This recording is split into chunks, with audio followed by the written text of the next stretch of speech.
Hello! Welcome back to Dress to Quest. I'm Nathan. I'm the DM here. Thank you for joining us this evening. We got a real exciting show ahead of us. We had a really crazy one last week. So yeah, thank you so much for joining us. We're going to do our quick little intros here. Oh, and I'd like to remind you that, we're Dress to Quest. We're on Gen Con TV. We're a D&D actual play actual play live stream with an emphasis on cosplay. We're currently on episode 19 in the Ghosts of Saltmarsh setting. My goodness, am I tripping up my words this evening? Don't worry, we can edit that later. We're not live. Yeah, I know. So let's do another take. Everybody silent for a minute. Okay, cool. Episode 19, Ghosts of Saltmarsh setting, and we are all level 7. Okay, with that out of the way, let's do our quick intros, and then we can do the recap, and we can jump right in. So let's start with our special guest tonight, James. All right, so I'm James, the special guest from Tabletop Misfits, and I am playing Rox, the dwarven monk who has an affinity to kill Sahuagin. Indeed. And next up, I'm just double checking my audio is working. Cool. Next up, we have Chris. Hi everyone, I'm Chris and I play Aiza Marley, a commissioned human wizard. And I'm looking forward to our adventure, and I hope we don't flounder around down here. Okay, and moving right along, we have Amy. Hi everybody, I am Chinyar. I play an Eldrin or a Ladrin cleric in the winter season, and I'm also looking forward to tonight's episode. Hope you guys are. Wow, I'm impressed. No under the sea jokes there. Okay, well, I'm sure that our next player here will probably have one. We have Eric. I would tell another fish joke, but you always get crabby. So I'm Eric Wahlberg. I'm playing a 4th level Rune Knight fighter and a 3rd level College of Swords bard. And right now he is turtled up in a whirlpool holding a dead body of an NPC that we're trying to revivify shortly. You know, the usual stuff. Okay. And then last but not least, we have Space. Yeah, follow up with that. I don't yeah, it was good. I'm Space. I play Aspen, the Asimar, Divine Soul Sorcerer, Hexblade Warlock. And hopefully things don't get any more fishy than what they already are. So. All right, awesome. Well, with all of that out of the way, let's do a quick recap, and then we can jump right into this. I feel like there was something I was gonna say, but it's out of my brain now. So, all right. So, yes, indeed. Last we left off, our heroes had just infiltrated the Sahuagin fortress, and upon going towards their objective, the demonic two-headed shark, they heard alarm horns blaring, and the assault seemed to commence with before they could get to their objective. They raced through the hallways, dodging Sahuagin, and ended up in the temple where they confronted the two-headed shark, which was quite a battle. Many people went down. The shark seemed to be much like the Hydra, had something inside of it, these awful tendrils spewing forth from it, knocking down our heroes. But Brox, in an epic moment, pairing up with Shifty, was able to kick a damaged pillar that Shifty had damaged with his shatter spell and collapse the ceiling down onto the two-headed shark, while Aize parted the water, leaving the shark floundering on the stone. As the ceiling crushed the shark in the temple, seeming to kill it, the second form emerged as this writhing ball of tentacles and eyeballs and teeth came bursting forth from the rubble, starting to consume all of our heroes, all of you hearing its burbling whispers in your mind. Consume. But thankfully I'm trying to remember who brought it down. That was Brox. It was Brox, that's right. Brox, you killed the creature twice. That's right. Yeah. So the second time around, as you were lifted up from the healing magic of your allies, you dashed forward and unleashed a flurry of blows, smashing into the guts of this thing until it eventually stopped moving, covered in black ichor dripping off of you. As the dead body lay there, Aize, being swarmed by Sahuagin with your newfound companion, Duthine, made a difficult choice, leaving Duthine behind as Aize darted out of the fray. Aize cast the control water spell, or rather shifted its focus onto the doorway, blocking its entrance, creating a massive whirlpool, which unfortunately battered the unconscious form of Duthine, bringing her down to death as all the Sahuagin got pulled up in this blender. But in a heroic moment, Volric leapt forward into this torrent of water, grabbing onto the body of Duthine, and as Volric said earlier, turtling up with the body, getting smashed about. And hopefully Volric can get free of this this erratic torrent of water so that y'all can save Duthine, your new Triton companion. I think I covered it all. There's a lot going on.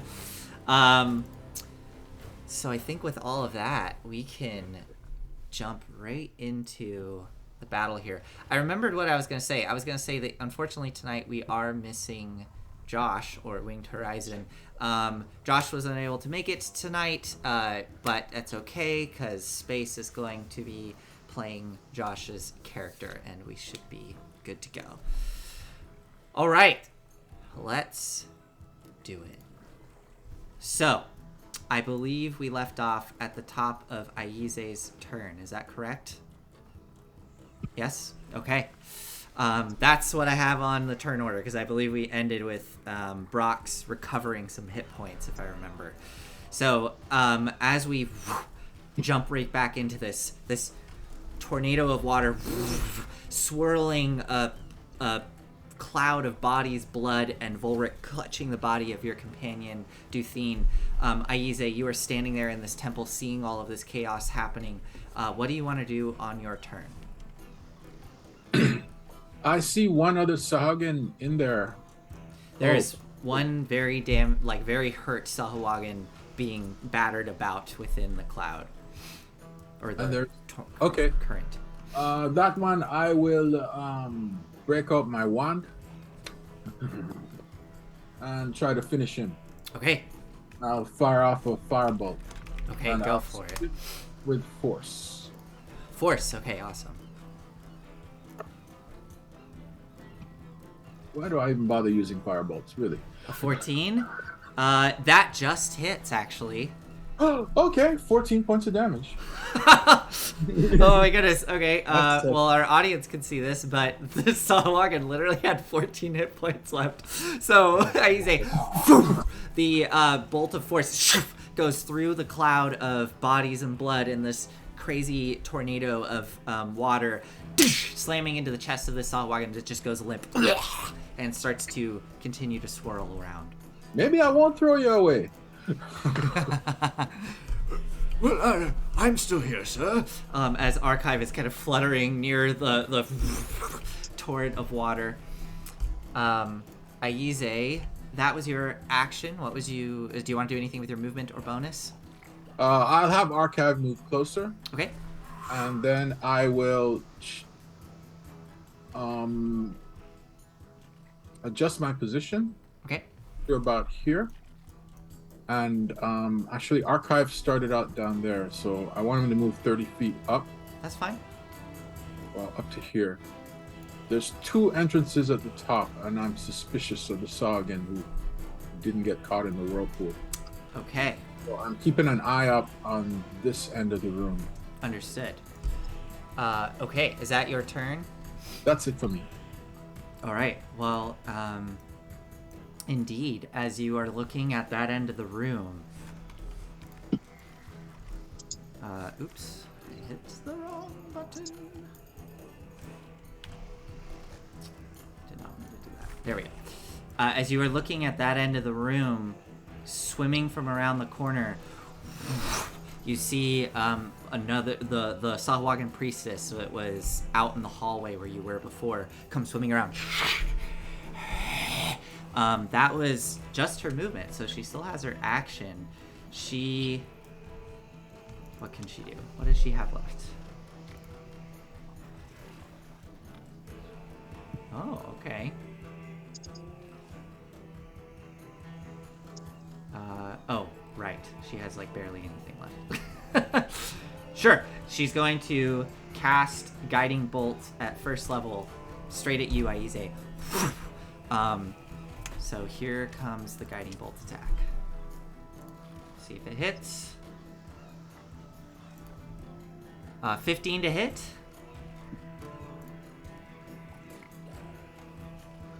Does that hit, Aize? I think you're muted. One moment, please. Okay. So,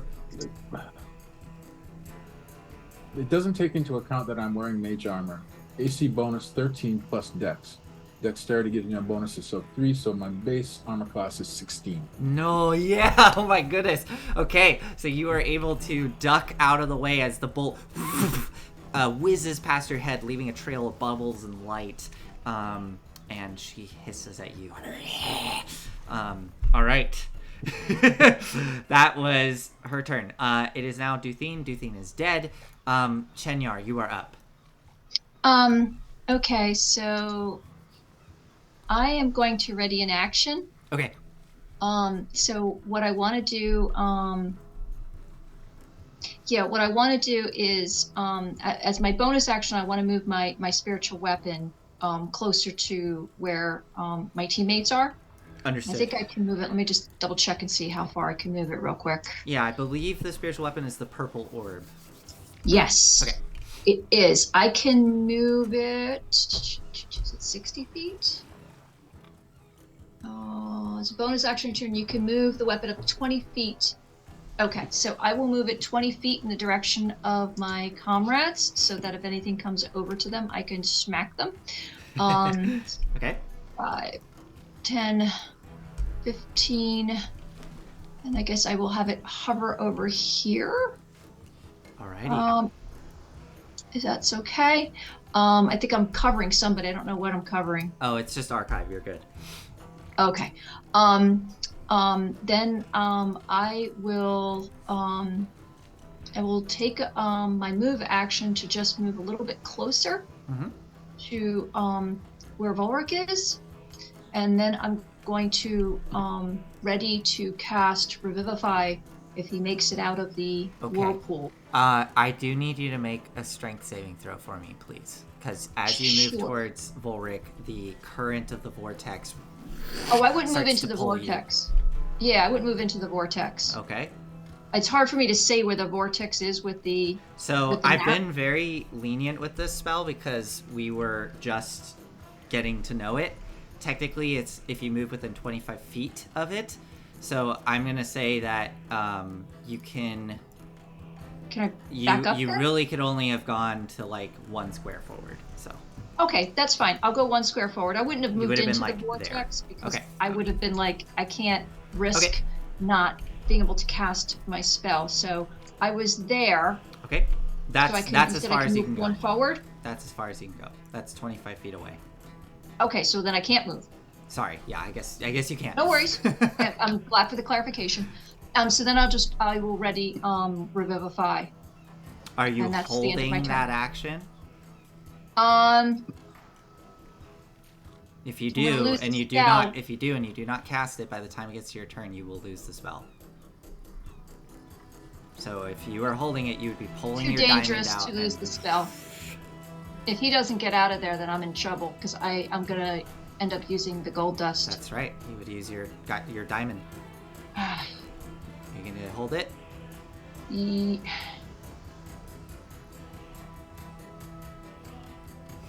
No, Okay. I can't risk it because if I lose that, that's our whole way of waking her up. And Okay. so how long do I have? Like she has a couple of rounds before I have to cast Revivify. Right. go look. It's a minute, so you have 10. If you have 10 rounds, I think you're gonna be okay. But Okay. I am gonna All right. actually. That's So a good since point, since I can't ready that one, knowing how dangerous that would be if I missed. Okay. Then I will take a different action. Okay. Okay, that's cool with you. Yep. DM. Mm-hmm. Okay. So you said that there was somebody that came out. Correct. Okay. How far away is she from me? Let me see. So the pillar is blocking your view, but she is 75 feet away from you at the moment. But you haven't really used any of your movement, so you can totally position yourself such. Yeah. But yeah, she's 75 feet away over there.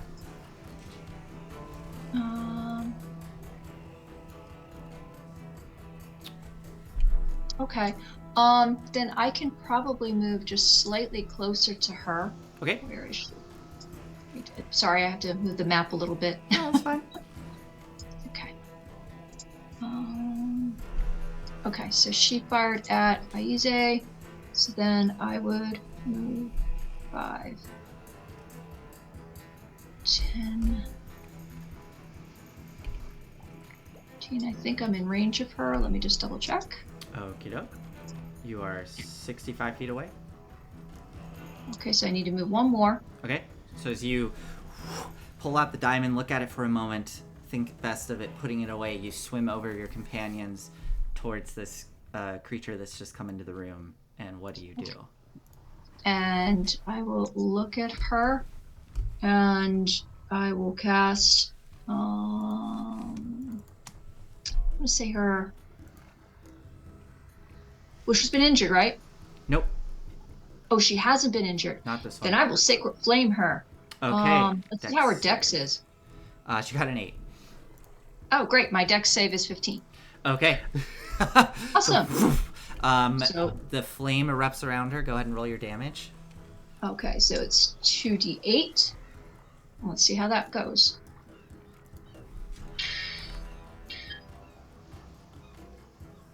She takes 9 points of black fiery flame as it hits her square.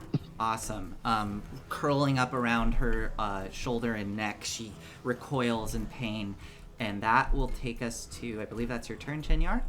Yes, it is, sir. Take us to Volric, who is currently getting battered about. And I believe at the start of your turn, first time on a turn, or starts his turn there. Go ahead, Aize, roll 2d8 for me. And Volric, make a strength saving throw for me. That's actually athletics now. So on the start of your turn, you must make a strength saving throw is what the spell says. Right, so it says a creature caught in the vortex can use this action to try and swim away. So that's this is just the saving throw to see how much damage you take. Then we get to your action. Yep. Oh, I can actually mitigate the damage. That's fantastic. Okay. 11 points of damage. 11 points. All right, Let's see what your strength save is, and if you succeed, you will take half of that. Okay. So you definitely succeed. Right. So you take 5 points of damage, and then your heavy armor, however much that reduces it. Yeah, by 3. 3. Okay, so you only take 2 points of damage. Nice. Amazing. As you were battering around in this vortex, now it is your turn. Now, if you want to leave, you can use your action to do so. Yes, and I have to make an athletics roll. It's at disadvantage, but because I'm still have the might of giants, then I get advantage. So it's a wash. Yep, So straight roll. Here we go. No! Didn't make it, huh? As you are trying your best to break free, you are still getting battered around. And just as you go to lunge forward, one of the bodies clocks you across the face, kind of disorienting you before you can get out. Okay. All right. Volric, that was your action. Do you want to try to do anything else? Yeah, I mean, I can't get out, so I guess that's it. I'll just do my best to protect her body so it doesn't get more damaged. All right, that is Volric. Taking us to Aspen, you are up. I can see her from where I am, right? You can indeed. Okay, I'm going to cast Guiding Bolt at her at level 1. Okay. That was weird. Okay. 25 to hit. Whew, that definitely hits. 18 points of damage, and I'm going to use my last first level spell slot as a bonus action to get back 2 sorcery points. Awesome. What does your guiding bolt look like? You see this, it's like a combination of red and purple in her hands as it begins to coalesce. And she shoots it out from her, like, like she shoots her hands out, and halfway into hitting her, it mixes into like this purple, kind of like a chaos bolt, really, like a bolt of electricity. Okay. And as it arcs through the water, like bubbles arcing off of it, it slams into the priestess, and she, you see the flesh burn up, and she's like severely wounded at this point. All right, that was your action, Aspen. Yes. My bonus action was to get back sorcery points, and I'm not gonna move. Okay. That takes us to the Sahuagin, which, so that's 30 feet. Okay, then this one,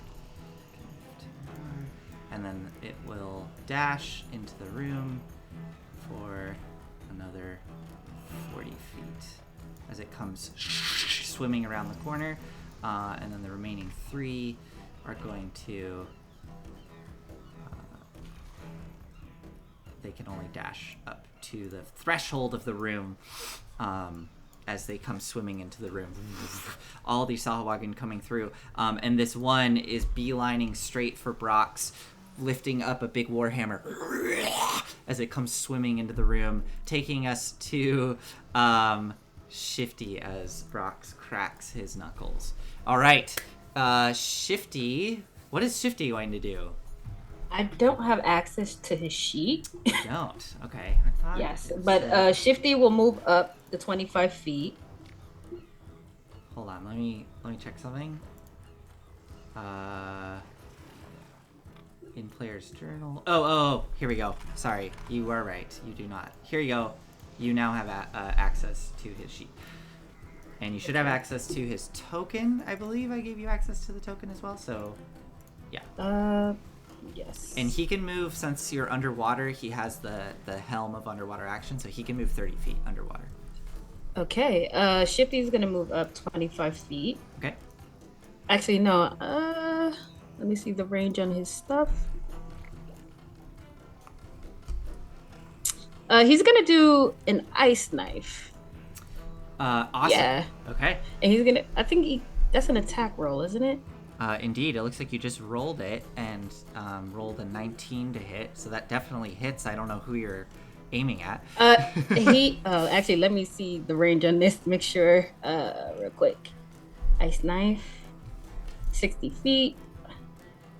I think yeah. Oh, definitely, yeah. Yeah, so yeah, he's gonna move up 25. Get into range, he's gonna do that. So 20, 25. Okay, I think he's within range now to do that. Are you attacking the... Yes, the priestess. The priestess, okay. Okay, so I know this hit or miss, this explodes, and everyone has to make a dex save. Excellent. So she'll make her dex save and fails, and then the other 2 that are adjacent, it does not matter if they make their save or not. They both are at 1 hit point. So as Shifty goes swimming towards the priestess and throws this ice blade through the water, it slams into the priestess. There's a moment where she looks down at the blade embedded in her chest, and it explodes, sending guts everywhere, and the 2 Sahuagin next to her both get impaled by shards of ice. They are all obliterated with that 1 hit. Oh, Shifty. And Shifty is going to use his bonus action to dash. Bonus action. He's going to go. Yeah, he's going to come in between the 3 of us. Okay. Right there. And that is what Shifty will do. Excellent. Taking us to Brox.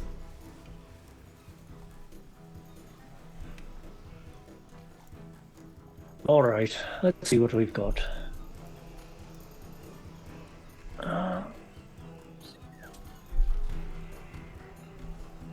So does this Does this Sahuagin look any damaged whatsoever, or is this... Yeah, this Sahuagin that comes swimming in, you can see a variety of like already forming bruises on the face and chest. Not looking good. But if they get to that wizard, we're in trouble. Now I'm gonna run at it. Okay. Or rather, swim at it. Yep, swim at it very swiftly. And I'm gonna take my my 3 swings with unarmed strike. Excellent. We'll see. Don't say excellent yet. We'll see. I don't have any bonuses anymore. Yeah, so that's right. These are straight rolls. straight up rolls. See how this goes. 16 Hits. for 9 points. Okay. Still standing. All right, I'm gonna try to swing around and take an elbow to the face. Hopefully, That definitely 23. hits. Definitely hits. another 11. As the elbow comes around, a handful of teeth just out into the water, and the Sahuagin looks at you, dazed, just barely standing. Excellent. And then finally, we're gonna try to knee in underneath the chin 24. Yeah, nice. That hits. for another 9. Awesome, Brox. What does this look like? Your final hit as you kill this Sahuagin.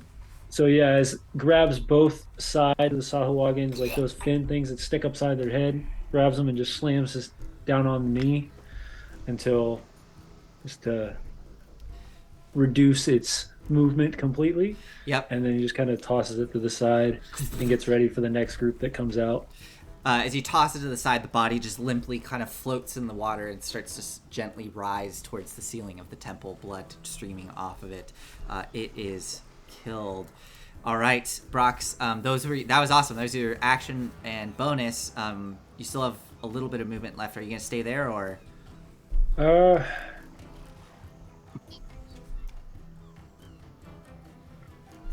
I'm going to... I'm kind of like yeah, I'm going to step kind of away from the nastiness of the Sahuagin. Mm-hmm. But I want to make sure that I can see both edges of the temple, kind of like a last defense as everybody else is trying to get Duthine up.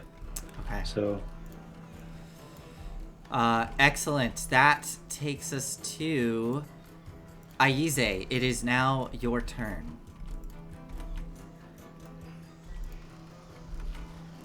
What would you like to do?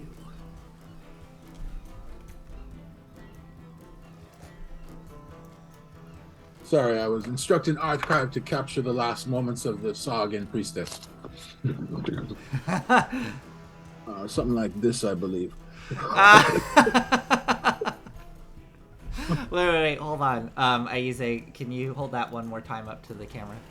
Yeah. There you go. Perfect. I just made it full screen. That's amazing. All right, and back to the action. Here we go. Okay. All right, for this, seeing as all Volric's having such a rough time getting out of there, what I'm gonna do is I will move the whirlpool. Okay. And let's see, from door to door is 50 feet, which is perfect. I will drop it right on top of the altar. On the altar, okay. Oh, wow, that's awesome. So right on the altar, it is dropped. Volric, you suddenly are released from the torrent of water, and all of that water starts to form around the altar, picking up all sorts of bits and bobs. And actually, let me see if that Sahuagin, they are not quite 25 feet away, but if they try to enter the room, they will have to make a save. Okay, amazing. I'll call out and say like, "Oh, hey, don't get too close to the altar." Amazing. Would you like to do anything with movement or bonus? Yeah, it requires an action to move. I do the believe it control is, bar, yeah. So, all right, no, that's Okay. about it. All right. Duthine's now 8 turns away from perishing, and it is now Chenyar's turn. All right. Well, it seems like that side of the room's under control. So I'm gonna move my spiritual weapon back. Okay. Yeah. So I'll move it back 5, 10, 15, 20 to protect my comrades, and I will also take my full movement, which 10, 15, 20, 25, 30. Is Volric holding I can't remember. Duthine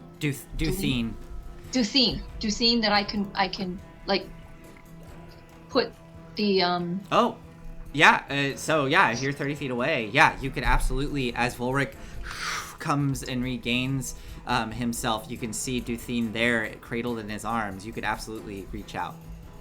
Okay, so the spell is you touch a creature that has died within the last minute. The creature returns with 1 hit point. Okay.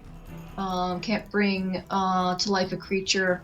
Oh God, my vision here. That has died of old age. Blah blah blah. But anyway, so the diamond dust, the diamond worth 300 gold pieces. Mm-hmm. So I reach into my pocket. I put the diamond on her chest as Volric is holding her. Mm-hmm.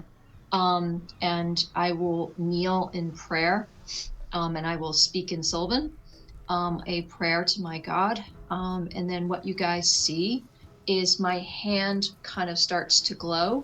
And then this dark magic kind of like swirls around the diamond and then swirls up over and around Duthine, around her head, around her arms. And then all of a sudden her eyes will open. She'll go, and that's it. She is awake with 1 hit point. Yeah, so then I'll look at Volric and I'll say, good job, Volric. All right. Oh, Volric, you muted. You're the one that brought him back to life. You saved her. Duthine, quickly, stand up and let's move you over here. She's just recovering as Chenyar. That was your action and bonus and move, taking us to Volric. Volric, on your turn, as that's all happening, you hear from down the hall kind of stone sort of like... do you have dark vision right now? Yeah, remember I have 120 feet dark vision. 120 feet. Oh, that's excellent. I'm so thankful for that, because this just makes everything so much easier narratively for you to be able to see what's happening down the hall. You suddenly see just a probably 6 Sahuagin come swimming out from the dark in your direction down that hall as you are recovering from this moment. What do you do in response to this? Okay, I say 6 more coming right at us. And they're at this point they're like 120 feet away. Like, you're just seeing this. Yep. Okay. Perfect. So that's fine. I'm going to go ahead and move 30 feet. Yeah. Which one is the measuring stick here? It looks like a little tiny ruler on its There it is. side. This guy. Yeah. This guy, right? Okay. Yep.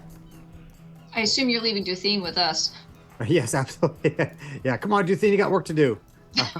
Get up! Get up on your feet! Okay. I will move to there. That's 40 feet.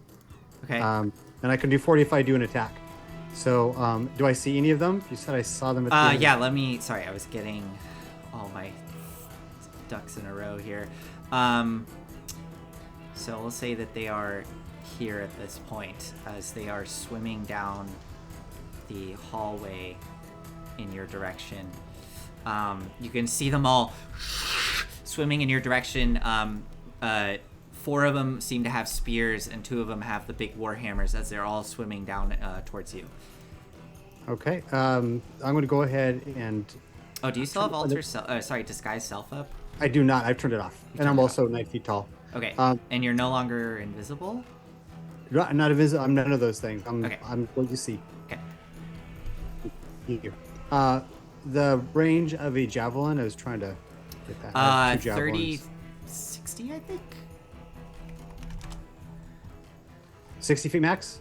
Well, so remember, underwater, you can only do the first increment because otherwise it just fails automatically. I thought even with javelins and with my cloak of Menore?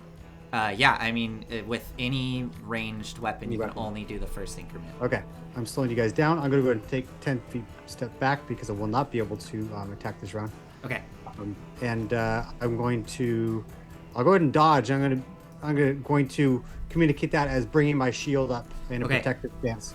Get into that protective stance as you brace yourself for this incoming onslaught of Sahuagin. You can see more spilling out from behind them as they're all, and you hear those horns in the deep. You suddenly see from down the hallway a bunch of Sahuagin get smashed off to the side and pushed up into the wall as you see what looks to be a massive eel that is tearing through them, pushing up into the wall, and riding on its back, gripping a harness. You see one of those fish folk, a big Lokata, going, "Run! Go!" And you see more aquatic forces starting to spill in as suddenly all of the Sahuagin direct their attention in the direction of this oncoming assault coming from below, giving you a moment there, Volric, as you were bracing for whatever may come. But that takes us to Aspen. Honestly, at this point, depending on what Volric does, the Sahuagin that was going to be entering sees that current form, and they are not going to even bother. They're not going to bother with that. So we're kind of out of combat at this moment, sort of. What I would like to do before I get to Aspen is kind of focus in on Volric, as Volric is in the hallway there, shield up. Volric, what are you going to do now that you can see there are some aquatic forces allies that are intercepting the Sahuagin at the end of the hall? What is your plan here? I'm going to message Aspen. I say, help's already here. They're distracted. And I'll go ahead and now we're out of combat, but asking what I do. So I'll move up 10 feet so I can kind of block that space. Okay.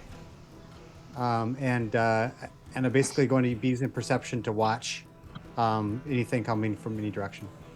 Okay.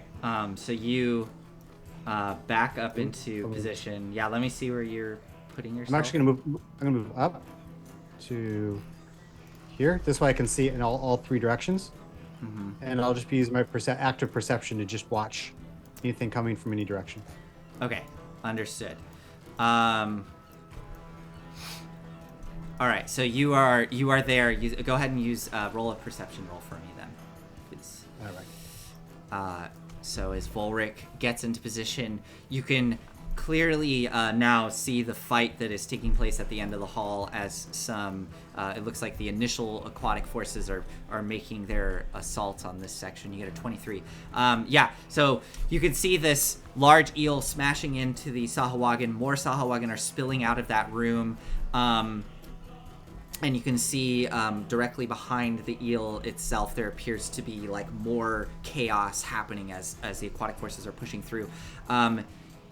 You do see, though, with one massive slice, the eel's head is lopped off as a commander Sahuagin pushes through. And it looks like they're not going to be able to hold them for long, but there is a moment here where all of those Sahuagin are distracted. We're going to go back to the folks in the room. Everybody in the room. So Duthine awakens. She is going to swim into the room towards all of you. What are you all doing in the room? I know there's a lot of you, but I just want to get a sense of what you all want to do here. I would like to convert some of my sorcery points into a 2nd level spell slot. Okay. And I'm going to cast Cure Wounds on Delphine. Cast Cure Wounds on Duthine. Okay, excellent. So as you cast Cure Wounds, go ahead and roll those hit points for me. Sure thing. Level 2. 13. I think, 13 points of healing. 13 points of healing. Okay. How does she look to us? DM. Okay, 13 points of healing. As you lay a hand on her and the wounds start to seal shut, she reaches into her pouch and she's going to use second wind. So this is just me flavoring it, but she's going to reach into, or she doesn't have a pouch. What am I talking about? I know. She grabs her shoulder that seems, where her arm seems to be kind of like a little loose, grabs it and just pushes, and you hear a loud as it pops back into place. So she's going to use second wind to give herself some hit points back. Let me pull up her character sheet so I can do that. After second wind, I'd say that she's looking better. Okay, so she doesn't look like she needs somebody to give her more healing, or else she's gonna like fall from one attack. Yeah, I mean, let me do second wind for her, and then we will find out. I don't remember how second wind works. Here we go. Okay, 1d10 plus. Awesome. Well, if she rolls well, hell yeah, she rolled a 10. So she definitely... The gods are with her. Indeed. Oh yeah, she's looking fine. Dice gods that are. She is great. Yeah. So she's great as she pops her shoulder back into place. Looking around, she just reaches down and picks up one of the spears from the dead Sahuagin and has that at the ready. She looks at you all. All right. Who do I have to thank for this? All of us. I point to Shinyar. Yeah. And I point to everybody. All of us. We're in this together. Thank you. What next? Ulrich says, "Oh, sorry." No, go ahead. Ulrich says that reinforcements are here, so I don't think we have to worry much. But I thought they need help. The reinforcements. I believe Volric has swum off alone to engage them, and we should follow. Like, right? Yes. So I'll my just bonus swim action- over top then. Go ahead, I'm Brox. going You swim and go ahead and move yourself to the doorway as Brox Brox! just shoots over you all. Brox, give me a ride, please. DM, as a bonus action, I'm going to recover one of my second level spells with what is it called again? I could do it twice. Yeah. Oh, your channel divinity? No, hold on a second. And Brox, do you you see Aize lift a hand up? Do you grab onto Aize to drag him along with you? Yeah, why not? Okay, so Aize, you get dragged along towards the door. You focus in Chenyar, regaining your second level spell, and in this moment, Volric, you can see that coming down the hall, that one Sahuagin that was trying to breach the doorway from that direction is now swimming towards you, Warhammer up. What would you like to do? Can I go? Yeah. This is Okay. we're playing a little loose here, but yeah. Cool. I see something north of me. What is that? That's the Sahuagin swimming directly at you. Oh, this is okay. Okay, This is the one remaining Sahuagin that was going to try to come in from the back that survived and is now just trying to blow past you. Perfect. Okay. So it looks like it's trying to flee or attack me, or I can't tell. It's going to attack you. Yeah. It Okay. looks aggressive. Okay. So, yeah. So no, it's not. I'm gonna attack it. Okay. So as you swim up, raising the sword, go ahead. I'm gonna raise a sword and then I'm gonna swing it, and I want to let the sword just kind of slip from my hand and go kind of sailing into the water. Okay. So I want to feint, and then if I get his distraction, I'll want to headbutt him. Awesome. So I don't know if you want me to do, if I can do anything to try and feint him out or not. Yeah, make a deception roll. All right.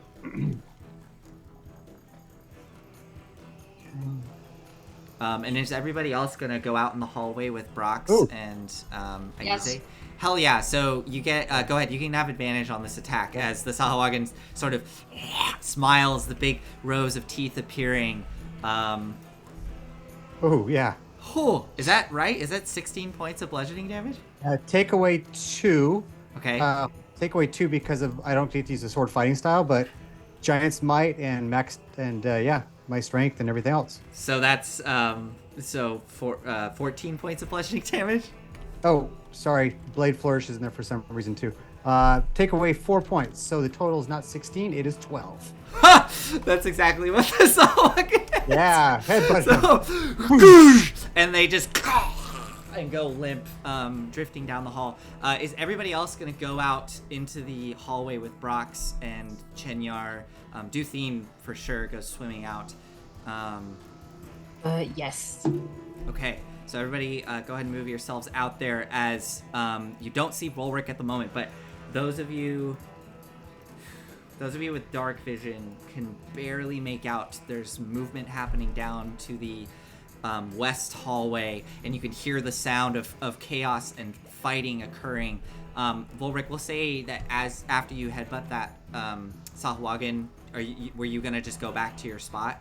Yep. Okay, so as you come swimming back, you all see Volric coming into place. Volric, you look back in the direction, and you can see that the battle is turning in the favor of the Sahuagin, and they're starting to push the allies down that hall. But you do have a moment here where they're all distracted by the fight that is happening at the end of the hall. So up to you all, what do you want to do? Do you want to go and engage the Sahuagin, or do you want to go do something else?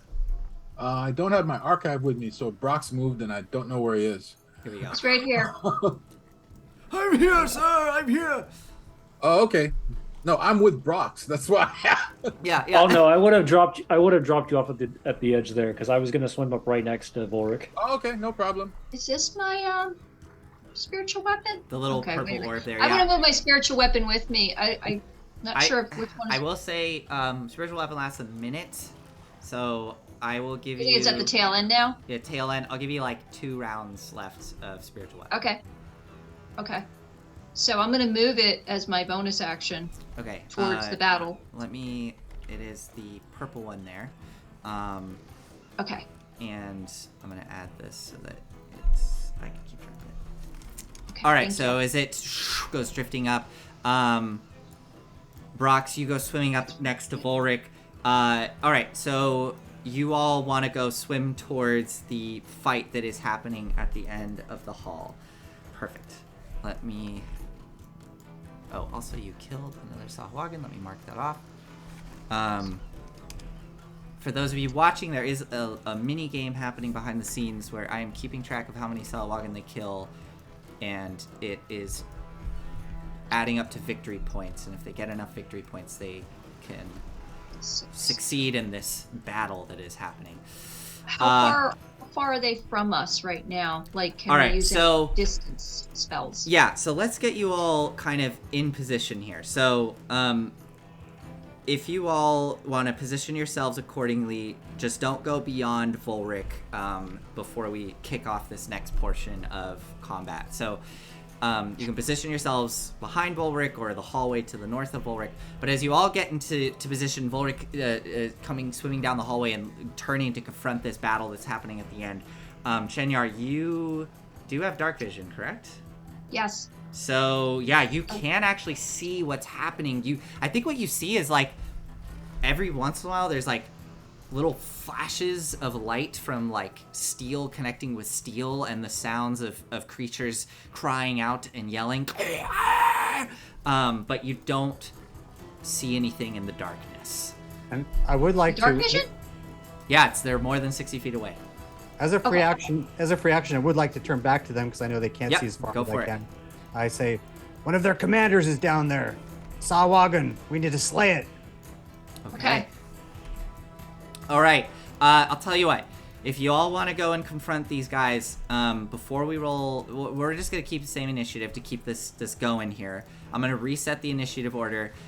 You all can get within, we'll say within 60 feet of them before before the Sahuagin forces turn to create a second front.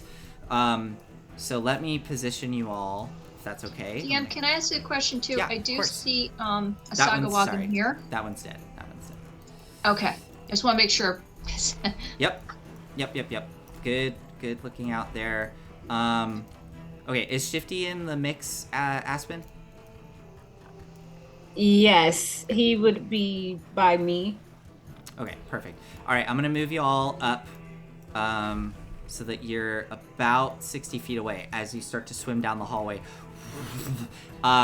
Taking us to, I'm gonna say, Shifty. Yeah, Shifty is at the top of the order, so Shifty is up. Okay, so he can hide. You can attempt to hide under. Yeah, so he's gonna. I mean, well, I guess they don't see him, right? So would he have advantage with attacking? So unless you, do the bonus action hide or action hide, at this moment we're assuming that the Sahuagin see you all coming. Okay, so he will hide. Okay, go for it. Roll a stealth check. 26. 26. Okay, definitely hidden. And how many Sahuagin are there? Can he? Whatever you see on the map through Shifty's vision is what you can see. So I don't see anything. Don't see anything. Okay, let me see. Where is Shifty? Oops. Shifty is right above. I'm sorry, Aize. Sorry, Aspen. I just made you disappear, and I didn't mean to do that. That's sorry. fine. Shifty is. Yeah, Shifty is right here, above Aize's token. I don't know how much dark vision he has. Oh, I see. I see him. I see him. Okay. He should have. Oh, he's a halfling. So. But doesn't the helm give him dark vision? That's right. You're right. Let me give him dark vision. Oh, he does. Yeah, he has dark vision. So. Oh wow, yeah. So Shifty. Okay, so I'll give you this. Shifty. You know the direction of the fight. So Shifty has to swim forward towards Volric, and then there you can see there is a group of Sahuagin. There seems to be at least 4 of them directly ahead. He's gonna aim for one of the ones in the middle, and he's gonna do another ice knife. Awesome. Okay, so I'll roll a dex save as it shoots out.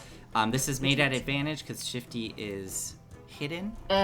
Yes, he got a 20 to hit. Okay, that definitely hits. 10 damage. I don't know if he gets sneak attack on the initial ice knife. I don't know because it's a spell. He's hidden. I don't know. He's hidden. Doesn't he get? Well, but I don't because it's a spell. I know arcane tricksters have stuff with spells, but do they get sneak attack with spells? Arcane He didn't tricksters. last time. He didn't last time. Yeah. Yeah. Okay. Unless... So 10 damage to the initial hit, and then 3 cold damage if they fail a dex save. Or half damage. Okay, so 10 damage, and then 3 cold damage. That's only 1 to the one that he hit, but all the other ones around, I'm just gonna freaking... How many do we got here? 1, 2, 3, 4, 5. For the sake of ease, please, if you all don't mind, I'm just gonna roll 2 dex saves because there's only 2 different types of creatures. Okay, so they do both. All of them make it, unfortunately, but they will all take, unfortunately, only, is it 3 damage? 1 damage. I think it's half. Okay. On a successful. Indeed it is. Why is that one damaged? Oh, I think that one got hurt from something else. Sure. Oops, that's not the right creature that's supposed to be there. Oh, wait, well... Alright. Okay, that was Shifty's action. Poof, the ice explodes. And then he's gonna kind of hide again. Well, he's gonna hide again behind like Borg's legs. Okay. Okay. He doesn't get to make the stealth action. Okay. Yeah, he's just gonna move like backwards. Awesome. Brox, you're up. You can hear the fight happening down the hall to the west. What would you like to do? You said down the hall to the west? This way, yeah. This way? Mm-hmm. All right. So if I... Let's see, it takes me... I won't be able to see it, I don't believe. I have 60 feet, but for some reason I'm just barely out of that range. Yeah, I'm just going to go full-blown, almost like around Volric, and then hopefully I can use some momentum off of his armor to kick off to go as fast as I can down there. That's awesome. I'll give him my shield to kind of brace off of.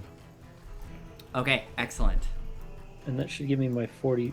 Let me make sure. Yep, 45 is there. A lot of Solhagen. Yeah, and you see a bunch of Sahuagin, and really these are the only ones that have turned to face you. You can see even more are pushing northward down that hallway against the allied forces that are trying to push into these guys. And now I'm feeling like I made a mistake. It's all right. Figure this out in a second. Let's see, 45. I will take. I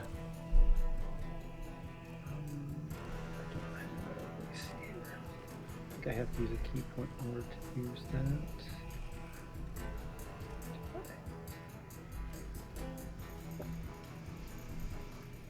that. Shoot, that is right. All right, so I'm going to be taking my action to patient defense. Patient defense, okay.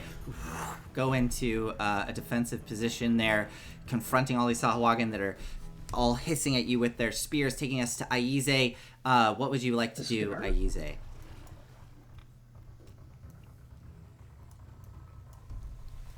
And you are muted.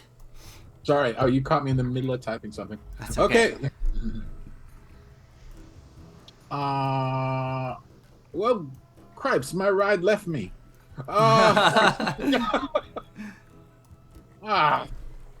you drop me off for? All right, first thing first, we'll grab Archive and move Archive 30 feet down the corridor. Okay. Archive floats down the corridor. Oh, that's me, not Archive. Hang on, let me grab Archive. Yep, of course. I cannot float 30 feet down the corridor. Oh, there you are. I see you now. And there they all are as you the dark vision through Archive reveals all of these Sahuagin. Hang on 1 second. 25 feet. Oh, damn it. Brax. Well, Brax is pretty strong. He should be able to resist this. Okay. Yeah. Are you going to drop it? Went ahead. So you're going to drop the control water? Drop the whirlpool right there. Okay. And actually, for the sake of this, I think it's going to be easier if I change the radius on this to be 25. 25, yeah, because that's really the number that we care about here. So yeah, just barely hitting Brock's. All right, the torrent forming around it. All of the Sahuagin. Again, God, for the sake of ease, I guess I can do this really quick. There's 4 of these guys. 1, 2, 3, 4. What's your spell save DC? DC 16. Okay, so one of them makes it, and the Coral Smashers, one of those makes it, and the champion, it fails. Okay, so go ahead, roll that damage. 11 points. Nice, and the other ones take half. Is that right? That succeed? 1 sec. I think it's half. This Yeah, one. And what am I rolling? I'm rolling a strength or a Strength dexterity? save. All right. It'd be nicer if I could roll a dexterity right now because I'm dodging. But you know, oh well. Let's see what happens. Half damage. Half and damage, they're not okay. caught in the vortex. Yes! Hoo-yah! Yeah, nice. You do take 5 points of bludgeoning damage as you were trying to resist it, getting battered against the wall. But one of the Sahuagin, instantly all of you hear a loud as it gets crumpled and broken to pieces. That one is dead. And the champion is pulled up into the vortex, getting battered around. And for flavor, there's more Sahuagin that are getting pulled into this vortex. Unfortunately, actually, there are a couple of the allies that were down the hallway. Oops. Only one of them gets pulled in. One of the fish folk gets pulled in. It's utter chaos in this room right now as this is happening. All right, Aize. That was awesome. That was your action. Anything else?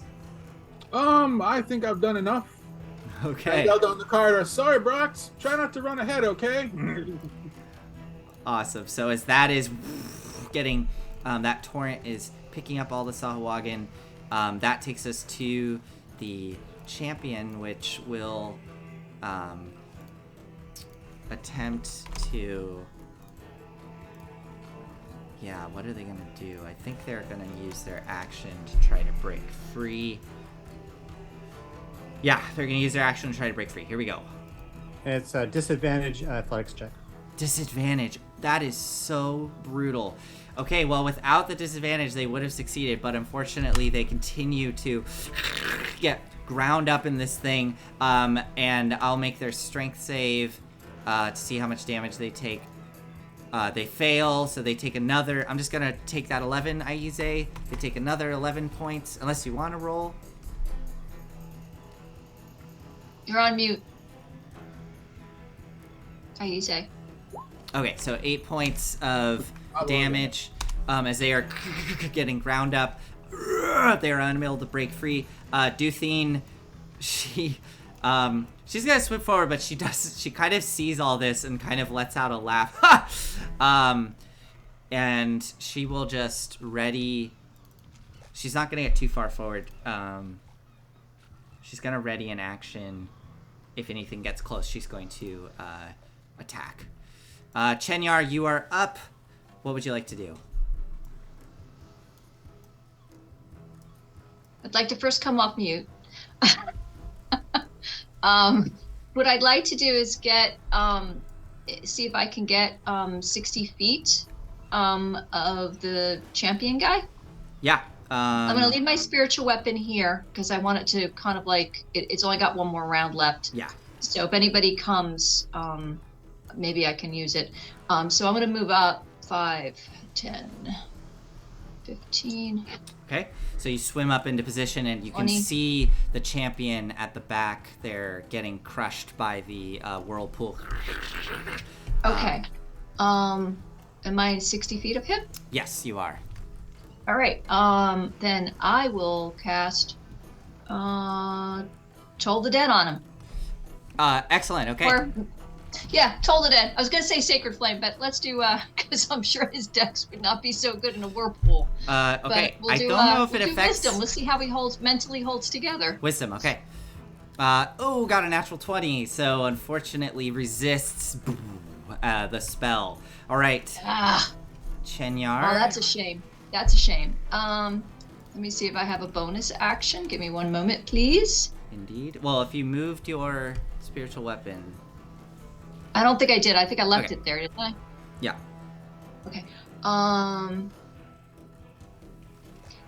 Actually, bonus action, what I'm going to do is I'm going to recover another second level spell. Okay, cool. You get that spell back as you pray to your god. Taking us to Volric. Volric, what would you like to do? Yeah, so I'm going to go ahead and move up 40, Okay. which will be... yeah, so right to the edge of the vortex. Okay. If you do go next to Brox there, you will need to make the strength save because you will be within 25 feet. I'll go right there. Fine. Okay, cool. And then I can throw a javelin 30 feet, right? Indeed, you can. Okay. I want to throw it at the commander. Yeah, go for it. Throwing the javelin through the I do water. have disadvantage. I just do have disadvantage because I still have the shaky arms, the effect of the PTSD, right? So, but That is a good question. So, after killing the Maw of Sekala and the unspeakable horror, that feeling washed away as you were standing in the hallway. You kind of felt your senses focusing in, Nice. and those sort of like persistent whispers and cold chill down your spine dissipates. So you no longer have disadvantage on attacks. Fantastic. In that case, 22. That hits. And the damage is forget the dueling because I'm not using my sword. Yep. So Giant's Might does apply to thrown weapons. Okay. So it's 14 points of damage on the sucker. Oh, that's amazing. So the javelin goes arcing through the air, gets caught in the vortex, but you manage to angle it such that it slams right into the Sahuagin. All right. Nice. Awesome, Volric. Anything else for your turn? Yeah, you know what? I'm going to. No, that's it. I'm gonna say. Go. All right, Aspen, you are up.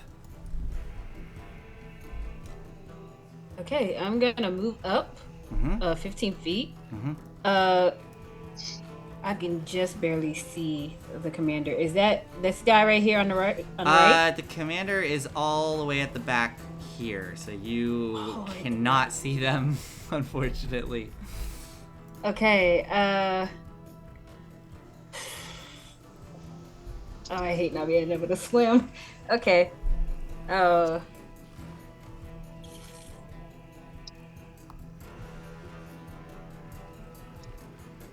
I had a plan. I can't do it. You know what? I'll just do a total dead on this guy right here, who's already being hurt. Yeah, sure. The one that's caught in the vortex or the one that's not? The one that's caught in the vortex. Understood. Okay. Yeah, so they will make a wisdom save. Wisdom. 4. They fail. You will take 2d12, 11 points of damage. Nice. They are still barely hanging on. All right, Aspen, that was your move and action. Anything for your bonus? No, I can't do anything right now. Okay, it is now all the Sahuagin minus the commander. So 2 of them. So go ahead, roll that damage, Aize, as they are getting battered around by the... okay, so that one makes it, and that one fails, and that one fails. So, what was the damage? It was 7? Okay. This one takes 3. This one takes 7. And this one takes... that one... Okay. So another Sahuagin is crushed into the wall, is killed there by the vortex. Man, this thing is nasty. And the other 2 also fail, taking 7. One of them is looking super hurt. The other is still looking okay. I don't know. Shoot. Does that one, if it failed on its turn, when it started its turn within 25 feet, is it now pulled into the vortex? How does that work? Well, if it succeeded the first time, that it's not in it, so it doesn't actually... Right, it doesn't actually... okay, so it does... Sorry, that one gets the 7 points back. And actually, unfortunately, I'm sorry, everybody, but the one that died, somehow you thought it died, but it didn't. So it smacked its head, but it was not quite dead. So these 2 do get to swim forward, but the other ones are all stuck. And, yeah, they're... You know what? They're just... Sure, they... I'm not gonna bother with them right now. There's okay. So Brox, one of them swims up to you. It's gonna make 2 attacks on you with its spear. Here we go. You're damaged, right? I am, but I'm also Patient I'm also defense. dodging. Okay. So Okay. So these are straight rolls. One of them did roll a 20 though. Does that hit? yes, it does. Okay. So you take 8 points of piercing. Is that a natural 20? It is not dirty 20. So it stabs into you, but you're able to deflect the other blow. And then the other one comes up with the warhammer towards Volric, taking the 2 strikes with the warhammer at advantage, I believe, because Volric is hurt. So a 24 to hit Volric. You take 6 points of bludgeoning damage. The armor absorbing some of that hit. And then the other ones try to break free using their actions at disadvantage. And I mean... This is, like, so brutal. There's no way. Yeah, there's no way. They are stuck in this vortex, getting ground up, taking us to Shifty. It is your turn. The Sahuagin forces... Yeah. Question on the one that attacked me. How hurt is he? How hurt? Yeah. The one that attacked you is not that hurt. Okay. The one that attacked Brox is very hurt. Okay, that's fine. Okay, cool. Shifty's turn. Okay, Shifty, with the helm, he can move 30 feet in the water, right? Yep. Okay, and bows have disadvantage? What has disadvantage? Bows? Bows? Like a short bow? No, because he has a swim speed. Okay. So Shifty is going to move up into Vorik's space. Okay. He's going to hide as his bonus action. Okay. 28. That's and definitely hidden, so go ahead and roll at advantage. yeah, he's gonna shoot this one right here. Which one? This one, this blue That one. one. Got it. Okay, go for it. Yeah, 28. So roll the attack at advantage. Okay. Sure, bro. Ooh, natural 20. Oh my. Okay, go ahead and roll that damage, and the dice are doubled. Oh wow, that is amazing damage. That's 26 sneak damage, plus another 9 points of damage, piercing damage. Oh my god. Okay. Obliterated. So yeah, as Shifty darts between Bulwark's legs and pops out, what does Shifty do to kill this one? He's like, he pats Borg's leg. He's like, I got you, buddy. And you see him kind of fumble with the bow for a second, and then he doesn't even, I think he does it accidentally. And he just like releases the bow, and it just sticks into the side of his neck.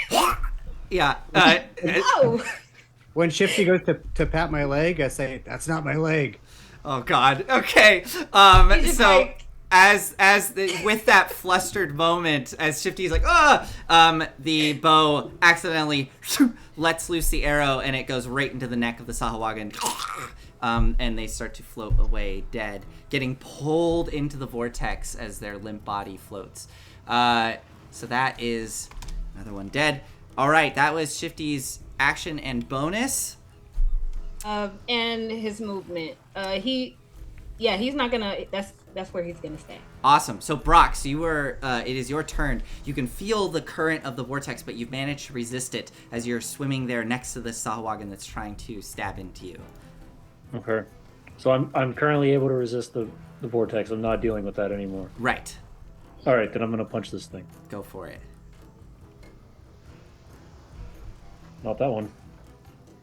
No, a 9 does not hit. I'm trying to get my fuels in Yeah, the yeah. water.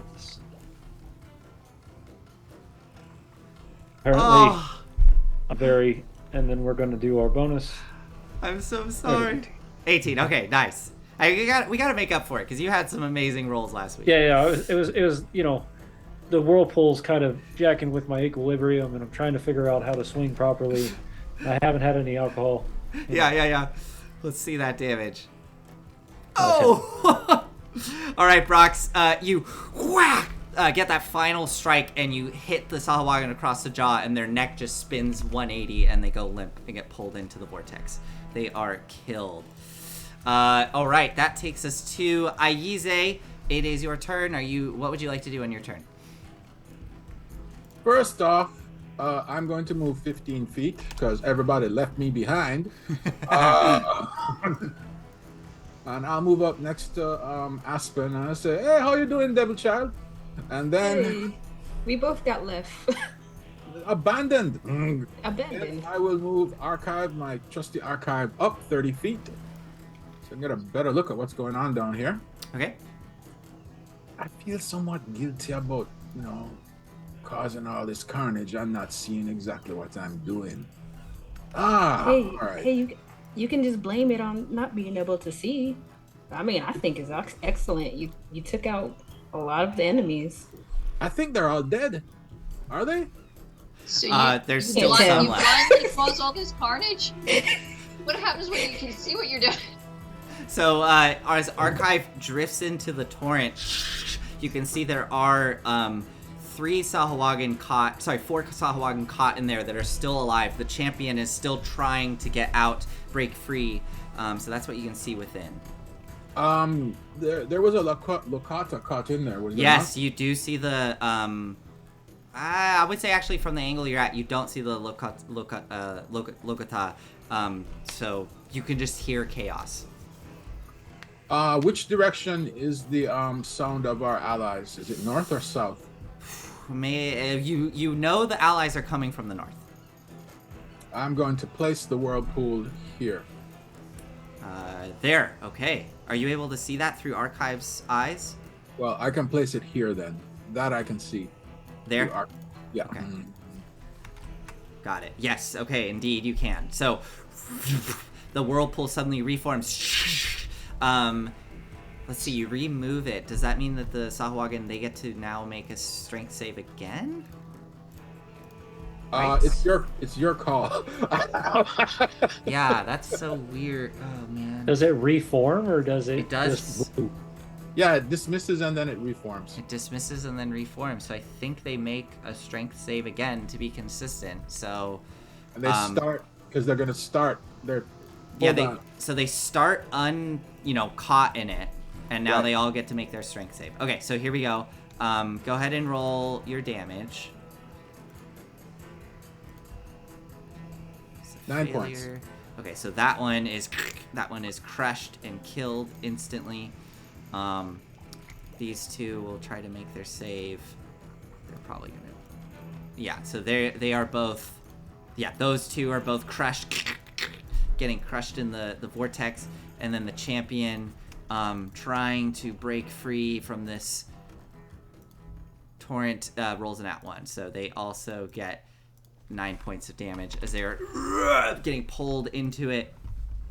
So that He gets pulled 10 feet towards the vortex if he fails. Oh, awesome. Okay, so he's pulled into the room. Amazing. All right, that was your action.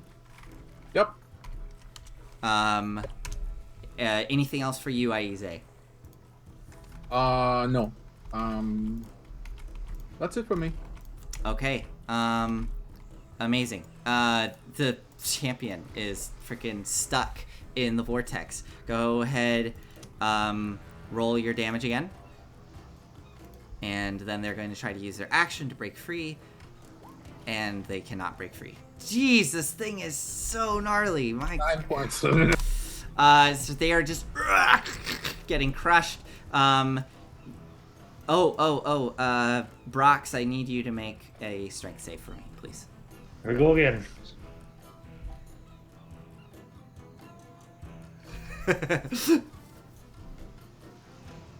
Oh no! And so you take 9 points of bludgeoning damage, and you are pulled towards the center of the vortex, into the chaos. All right, that takes us to Duthine. She'll just move up another 15 feet to here. Actually, she'll swim above Volric, and she will hold her action. Chenyar, you cannot see any enemies at this point. I think, honestly, at this point, the champion is being pulled in and crushed. None of you have line of sight on the champion. All you of see this. a very bloodied Brox. Yeah, Brox Very is bloodied. That's true. Brox is getting battered around in there. How bad does Brox? I mean, I can see Brox, right? Yes. He's right in front of me. How bad does he look? Oh, I'm not looking good at all. Are you looking like you might be dead soon? I might be able to take another swing from the whirlpool, depending on how good he rolls. All right. So do I have an action now? Yeah. Okay. So my spiritual weapon is now gone. Correct. Okay. So Chenyar, she'll be worried about her newfound friend Brox. And so she's gonna trigger her last 3rd level spell. Okay. And she's gonna cast Life Transference. Okay. I will read you the spell, DM. Okay. You sacrifice some of your health to mend another creature's injuries. Wow. You take 48 necrotic damage, which can't be reduced in any way. And one creature of your choice that you can see within the range, and he's within 30 feet of me. If he isn't, I'll move up. Regains the number of hit points equal to twice my necrotic damage taken. Whoa. Okay, that's awesome. Okay, so as Yeah, you it swing is. up to Brox, But I damaged myself by doing it. so go ahead. All right, so I'm going to cast Life Transference. Let's see how this goes. Come on. I hope it's good. Don't kill yourself. I know, right? Yeah.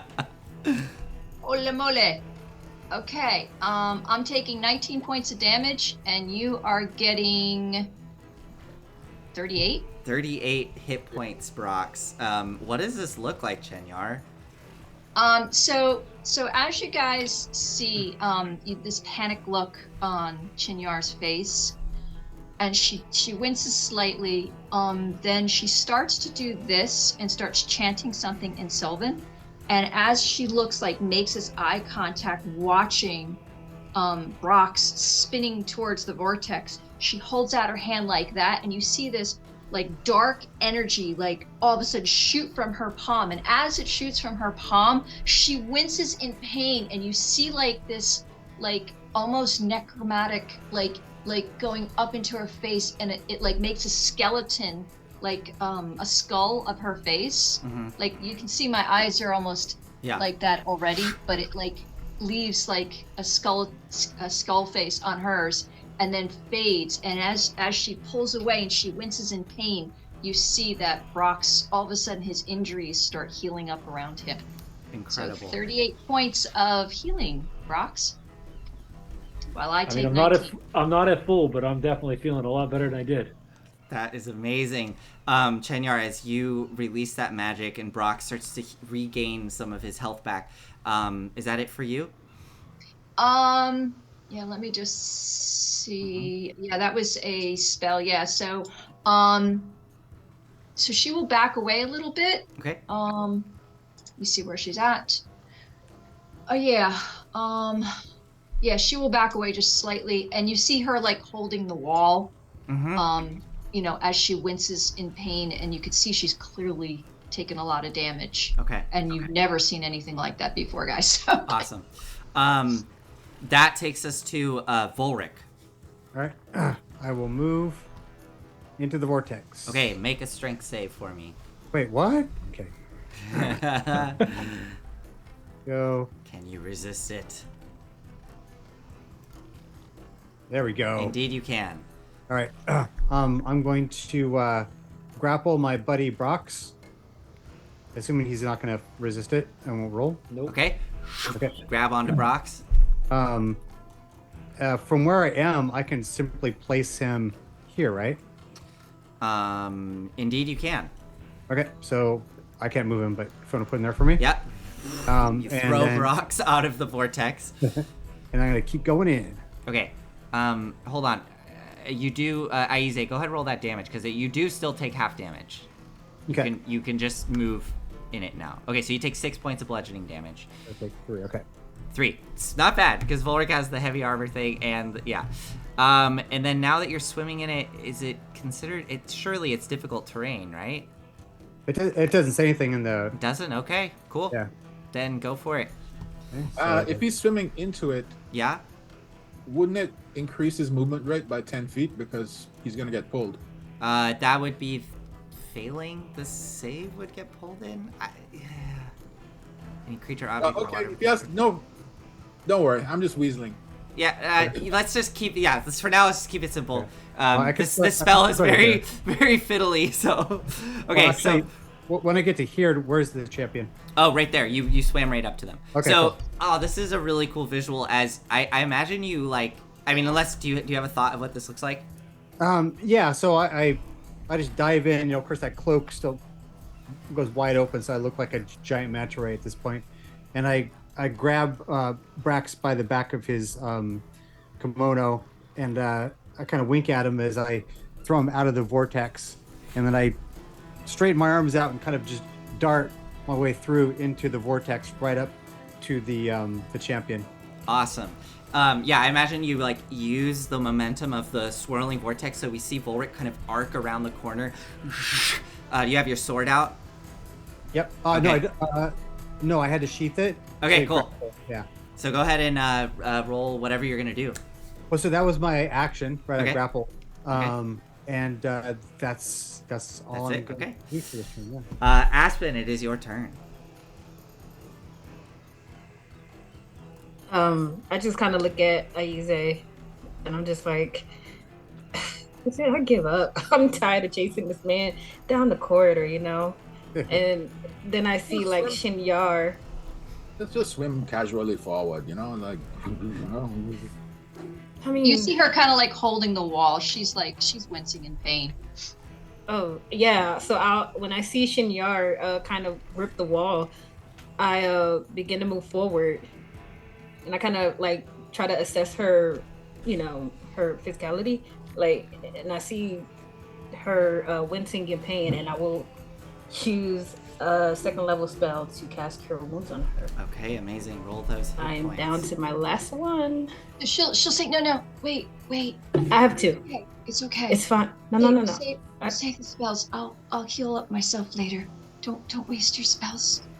Aspen, see if they need healing, the fighters. I mean, well, Varric practically never needs healing. He's a beast. He walked into the vortex. Like, Sure. we need you. You're gonna keep us down the up. corridor. I like it. He likes it. He says so. That was terrible healing. 11 points. Okay, 11 points. Thank you. I kind of you feel her hands kind of glow on your and a warm kind of spread throughout her hands. So as Aspen like touches Chinyar to heal her, Chinyar's gonna hold Aspen's hand and rub it and be like, thank you. Awesome. And then she's gonna look up and smile at Aspen. I'll smile back. And then I just like kind of wave to Ayuze to keep walking down the corridor.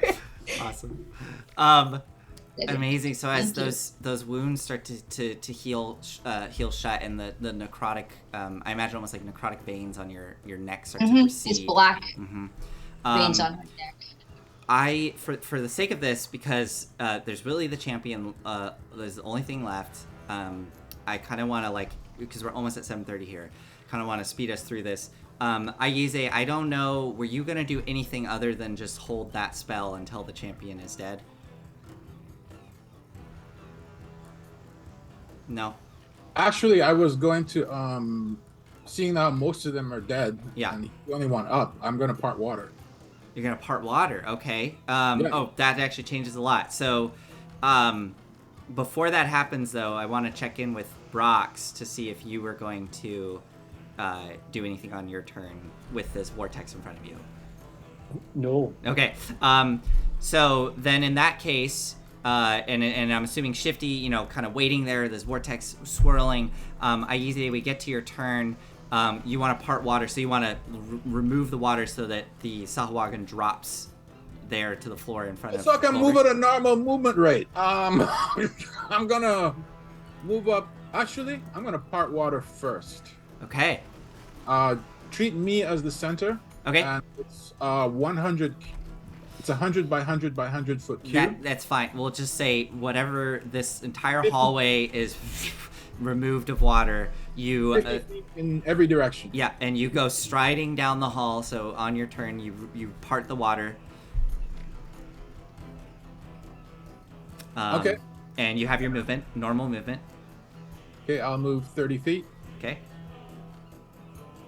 So that way, I'm over here. Okay. Actually, I can't go there. Hold on. There's 2 player characters there. Hold on. Yeah, I'll go over here then. Okay. And then I will move Archive down here. Okay. So I can see what's going on. Yep, and you reveal some of the Lokata as well as the champion and Volric, and anything else on your turn. Yeah, I don't have bonus action. Okay. Whirlpool's off.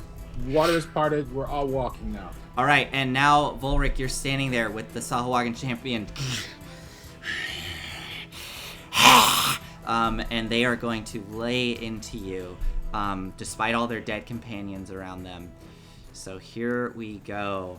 I do yell out, finish him! 3 attacks on you, Volric. Wow, and they all suck. So none of them hit as they try to carve into you. Duthine is going to come running up from around the corner. She can get to there, and she's going to... Oh no, we lost Volric. Shoot. Hopefully Volric rejoins. And Duthine is going to throw a spear at the champion. Here we go. And unfortunately is unable to hit. The spear goes over wide. Chenyar, are you able to even get within range of the champion? No, 30 feet of movement will get you there. What is there anything else you want to do on your turn? Well, she's not going to be able to do much because she sees everybody's heading in that direction. Yeah. She's a little bit more concerned about what's behind them right now. Got it. So she's going to look at Aspen and she's going to say, I think they got it ahead. I want to make sure there's nothing behind us. I'm going to just go take a look. Okay. And so she's going to move 30 feet in this direction. Got it. And then do a perception roll to see if she spots anything. Let me see if I'm 30 feet. Go for it. So as you start heading in that direction, and we would get to Volric's turn, as Volric would presumably attack this thing, to kind of finish up this portion of the fight, because there's, like I said, there's this one champion, there's a few of your allies here. What happens next is the allies you have in the hall all come pushing forward to join in with Volric, and with the combined forces, you all are able to take down this champion as they wail out, screaming and hissing, and get stabbed into the ground with spears from the Lokata. As the champion is killed, I will update our thing here. Bring this to 8. There is a moment here. You can hear the battle taking place all around you, above and below.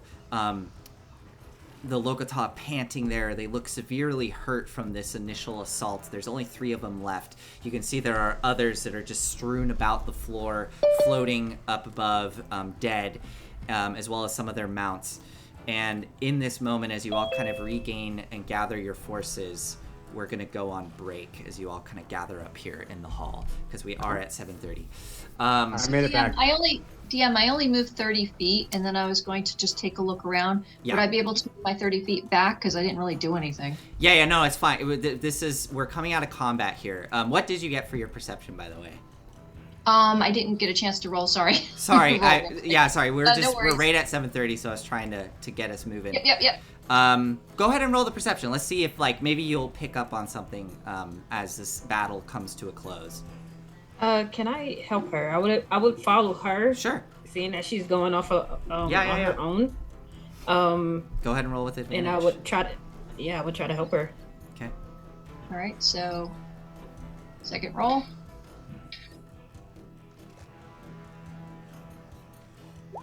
19. Okay.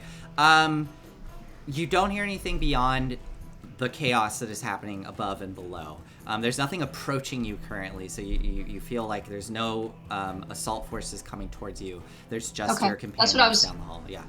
That's what I was looking for. Okay. All right. So with that, as Chenyar kind of with Aspen at her side, they both take a moment and listen as they can hear the clanging of metal and the blaring of the war horns and the screams of chaos around. We're going to go to break. Thanks, everybody. We'll be right back. We're going to try to make this break relatively short because tonight is our last night with James, and we want to wrap up James's little time with us tonight.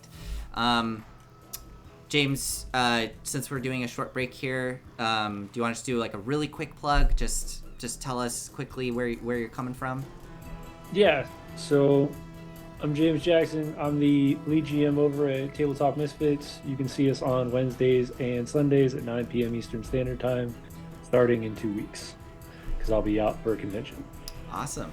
Well, thank you so much. We will see you all very soon. Bye.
Hi everybody, welcome back.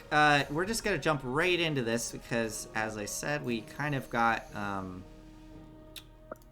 limited time here to get us through this. So here we go. Let's get us right back into the map, into the action. Here we are. So we find ourselves here in the hallway, surrounded by dead Sahuagin and Lokata allied forces, all panting after this battle. Duthine looks around the group and then makes eye contact with you, Brox. We need to find Baron Kepmak. Yes? Yes. Okay. I can lead you to the throne room. Most desirable. I can lead you to the throne room. I think there's a good chance that he may be there. All of you, follow me. With Aize, are you going to be doing the part water? Every round Yeah. I will pop water. The water in these hallways is pulled aside. We see our heroes sprinting down the halls, their feet slapping against the whetstone. Going down the hallway, you pass by scenes of carnage and destruction. You can see more Lokata bodies strewn out onto the ground, and Sahuagin bodies as well. As you get down the hallway to the corner where you can see the stairs going down, you can see a clog of Sahuagin forces pushing downwards into a group of Lokata and lizard folk, all trying to combat with these forces here, sort of shimmering through the wall of water that Aize has created. Duthine takes a moment and sees this and goes, "There's no time," and quickly darts down a hallway leading you further in. As you go running down, you find yourselves entering into a massive space, big arching hallway, Nathan, ceilings 30 feet up. Yes. May I please completely break your narration? Of course. Before we charge in too quickly, I turn to Chenyar and Yeah. Aspen. Do we have a blast left? One of them amongst you. I only have one spell slot left, and I'm saving it for healing. Fair. I can do it. Shinyar. You can do it? I can do it. So as you entered into this hallway, the water getting parted aside, Aize, for the sake of this, with kind of that battle and the ending of that battle, I'm going to say you have a minute left on this spell as you're pulling aside the water. As you enter in this hallway, it looks to be some sort of massive dining hall. There are tables, huge tables extending out. There is, at this moment, with the water being parted, there are like bits of food that have been exposed to the air and half-eaten fish strewn out on the table. And entering in, Brox, you see something that you recognize off to the south in an alcove. Duthine kind of slows you all up, holding a hand up as you enter into this space. Brox, you get a sense that this space used to be the original lizard folk dining area. You can kind of get the sense of the dimensions, but everything has been changed and altered. All the walls have been very intricately carved and tiled with these like blue tiles and mosaics that depict a massive shark devouring creatures of the world. And in the south, in this alcove, you see what used to be a beautiful statue dedicated to the lizard folk god Semyuanya, a statue that towered a good 15 feet up with the powerful lizard folk warrior form of Semyuanya, and a hydra extending up behind them.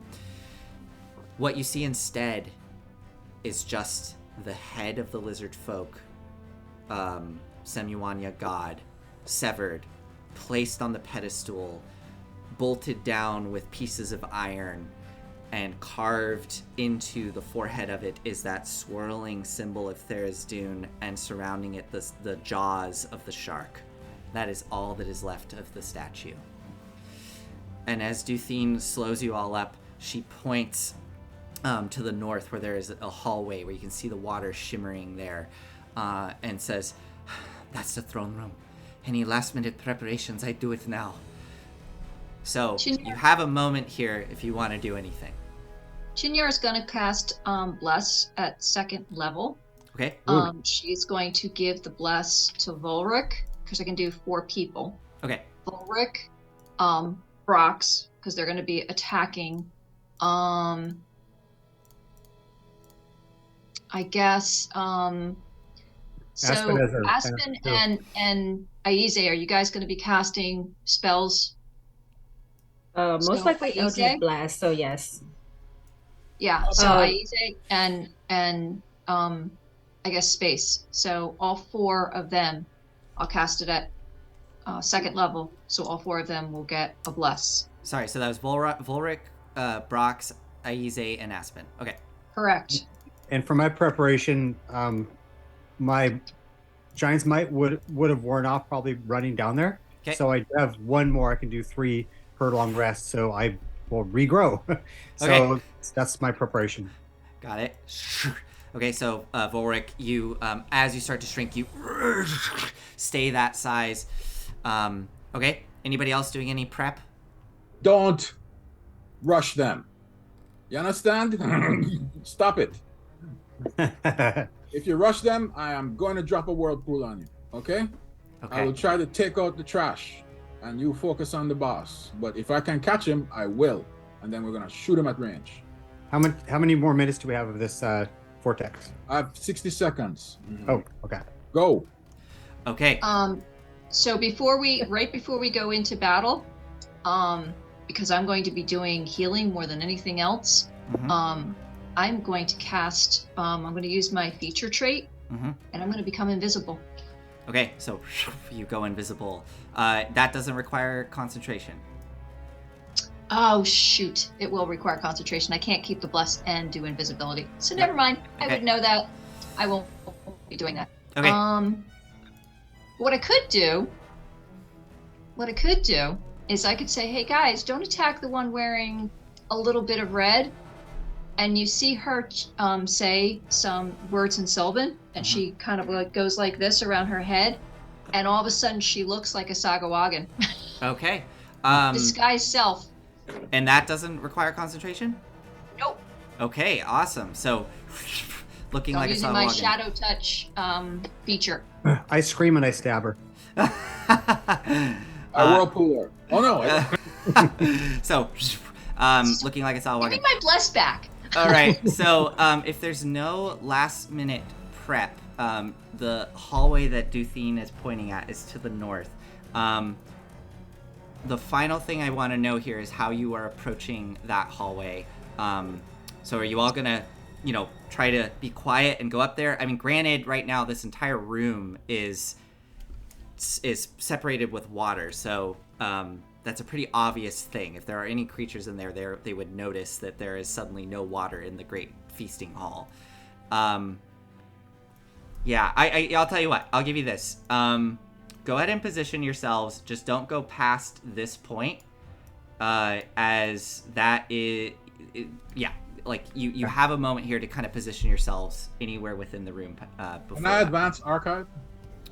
Yeah, go for it. I would say, so before you advance archive, do you mean advance archive into the position to look down the hallway? Yes. Let's save that for the very last thing. So everybody go ahead and position yourselves, and then we'll do that for you, Aize, because that will kind of reveal what everybody sees, right? So we'll wait for that to be the last thing. And I'm gonna start. So is that the statue right there? That is the statue, indeed. And that I can't go past that, right? Correct. Yeah, you can go to like just to the foot of it. So I'm gonna be, I guess near wherever everybody is. Okay. So I want to be close enough to heal them. Mm-hmm. How big is the statue that's left of the head? I would say, I mean, let's say the statue used to be 15 feet tall, so the head is probably a good, at least 3 feet in length or something, maybe a little less. It's a big, giant piece of stuff. Okay, never mind. Yeah. Is Shifty able to hide underneath this table? Go for it. Make a stealth check. Okay. All right. Yeah, he's gonna hide underneath the table. Okay. 23. 23. Okay, perfect. I'm Okay. just positioning Archive next to me, and I'm right behind Brax. Yeah, and I'm assuming as soon as everybody's running into this room, getting into position, and Aize, you start to drift Archive forward. Is everybody good with their position? Yeah. Okay, so Archive drifts forward. I'm just gonna place Archive for you, Aize, as Archive drifts into position. Two things happen. One, Brox, as you are moving, running into the room, you are going straight to the base of the statue. What's happening? What are we seeing here as Brox approaches the statue? Are you like sprinting up to it and getting ready to be in a fighting position, or what's happening? I'm more so just trying to find some sort of positioning so I can see what's going on. Got it. Okay. So as you go up to the base of the statue, kind of pressing yourself up and looking down the hallway, you do get a view kind of down the hall into the room that's coming. As Aize's floating book Archive drifts past you and looks in that direction. What the two of you see, the hallway going north opens up into a massive throne room. You can see at the back of the room, although can you see it? You have 60 feet of dark vision. You can't quite see it. You just see darkness within there. But you do see Aize and Brox, a hulking form of a four-armed Sahuagin that is currently kneeling with their head bowed, and in front of them there appears to be a smaller Sahuagin floating and tracing something on their forehead. Surrounding this Sahuagin that's bowing, there are at least two of what look to be those higher ranking Sahuagin with the kind of dark blue shell armor that indicates them being higher rank, that are just floating there, also heads bowed with their weapons at their side. As you both get into position, the smaller figure that's tracing the form kind of glances up, seeing the movement, and they say something in Sahuagin none of you understand, but you just hear them go, and the hulking one turns and looks down the hall. I need everybody to roll initiative as you all get into position here.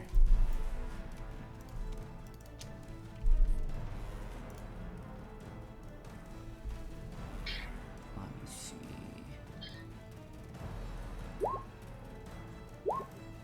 Oh, gross.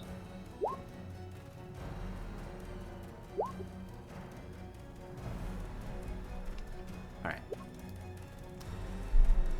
Dude, these guys are rolling such garbage initiative. Why? Just in case, I will roll for these two. They're probably not going to.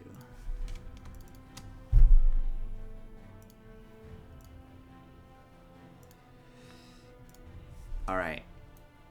Let's see here. Did everybody's... why does it do that? Come on. There we go. Did we get everybody? We got Aspen, we got Shifty, we got Aize, we got Brox, we got Chenyar, and we got Volric. Amazing. So, as everybody floats and gets into position, the Sahuagin aware of your presence, we start with Aspen. What would you like to do? I can just barely see this guy. He's like on the edge of my vision. Okay. I'm gonna Eldritch Blast him. Okay, he will have 3/4 cover, but go for it. You can also move if you want. No, I'm fine behind Shinyar. I think I will stay right there. Okay. Oh wow, yeah, starting off great. Natural one. Second one. Can you first? 18. An 18? Let me see. Yeah. That with 3/4 cover, that misses. As it against the wall. However, please roll another attack roll for me, please. Okay. 18 plus 4, 22. What's your armor class, Chenyar? Oh, Oh, that's coming. 19. So you are behind Chenyar as you are firing, and you roll a natural one. The first one it ricochets off the stone, and you get frustrated and go to fire just as Chenyar accidentally shifts into position, and you release the bolt, and it clips Chenyar on the shoulder. Chenyar, you take 11 points of force damage as the blast so explodes on sorry. your shoulder. Oh my god, okay. I'm so sorry.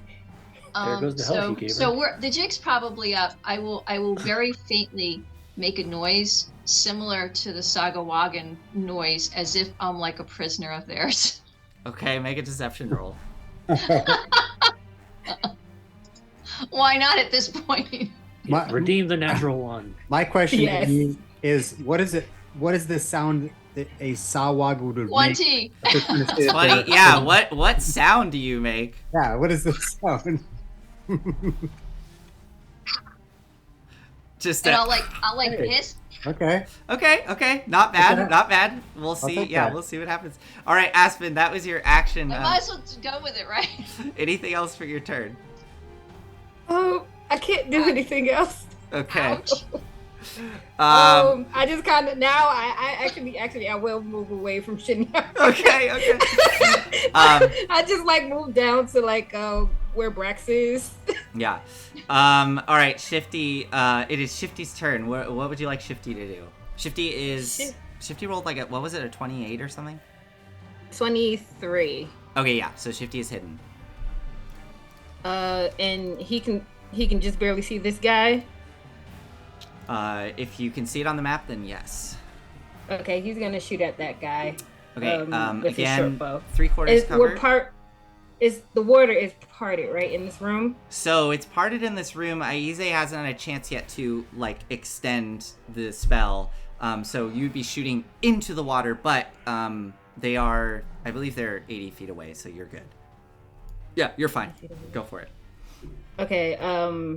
This is at advantage. Okay. 26 to hit. 20. That hits even with the 3/4 cover. That definitely hits. 18 points of damage, and he's gonna move behind Vorik, and he's gonna hide again as his bonus action. What was that? 22 points? 18 points of damage? Okay. Yes, 18 points of damage, and he got a 19 stealth. Awesome. And then immediately Shifty ducks away and hides, taking us to Aize as all the Salawagan are trying to gear up, getting into position. Aize, what would you like to do on your turn? Disappoint them and end their existence. Oh, besides that, let's move Archive up 30 feet. Okay. And then... Oh, it sucks to be you guys. Wow, look at all those Sahahagan. And we will put the whirlpool here. Here? Okay. As Pick up in the trash. right there. My range is 300 feet. I'm looking through Archive's eyes. Do you want it like that? Yes, sir. Okay. Right there. The room, all of you suddenly are filled, hit with water as it collapses around you, and the whirlpool forms in the room. They all make their strength saves. What? Oh, they're blessed. Here we go. Strength saves. Wow, weird. Okay, I thought they would. So the 2 4-armed ones succeed. All of the champions, 1, 2, 3, 4, 5, 6. There are 6 champions.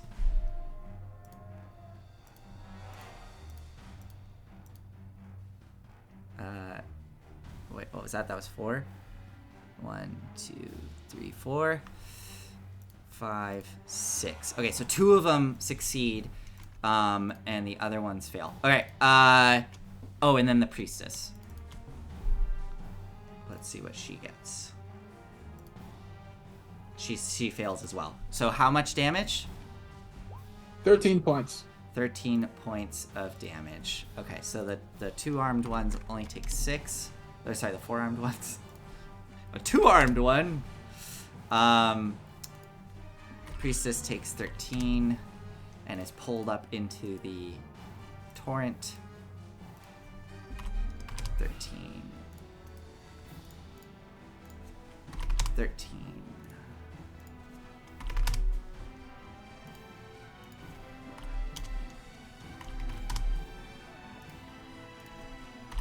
And I'd like to shout something when I do it. Understood. Let me really quickly mark which ones are caught in the whirlpool so that we all can keep track. Mainly me. This spell is so nasty.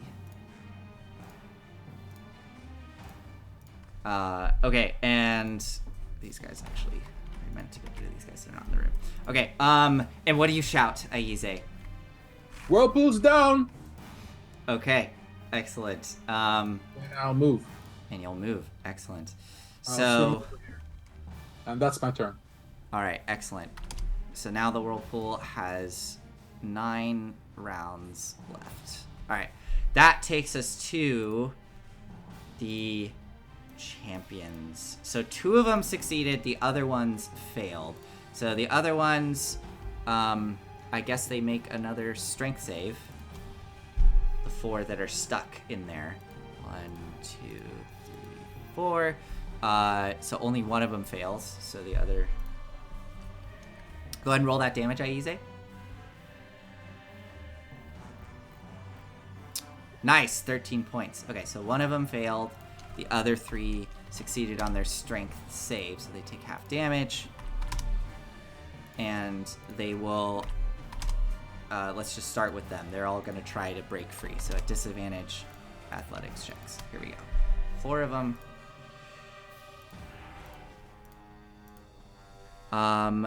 Okay, so 2 of them break free with a 17 and a 17.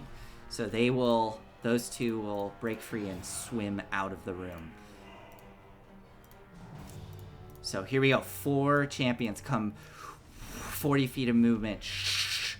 Come swimming right out of the room to enter into the battle.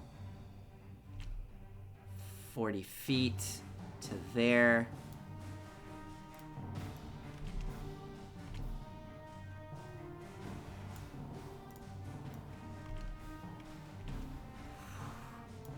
As they all come, that's their movement to get up. One of them immediately goes straight for Volric. Volric, this is going to be 3 attacks on you.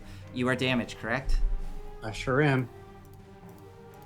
All right, we got, what's your armor class? 21. 21. I think I rolled 4 attacks. I didn't mean to. Okay, so 8 points of piercing damage.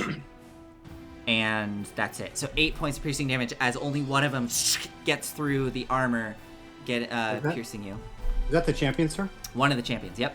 Okay, so when his turn is over, yeah, my sword, which now has stone runes on it, glows, and as a reaction, he has to make a wisdom saving throw. Otherwise, he is in that incapacitated state.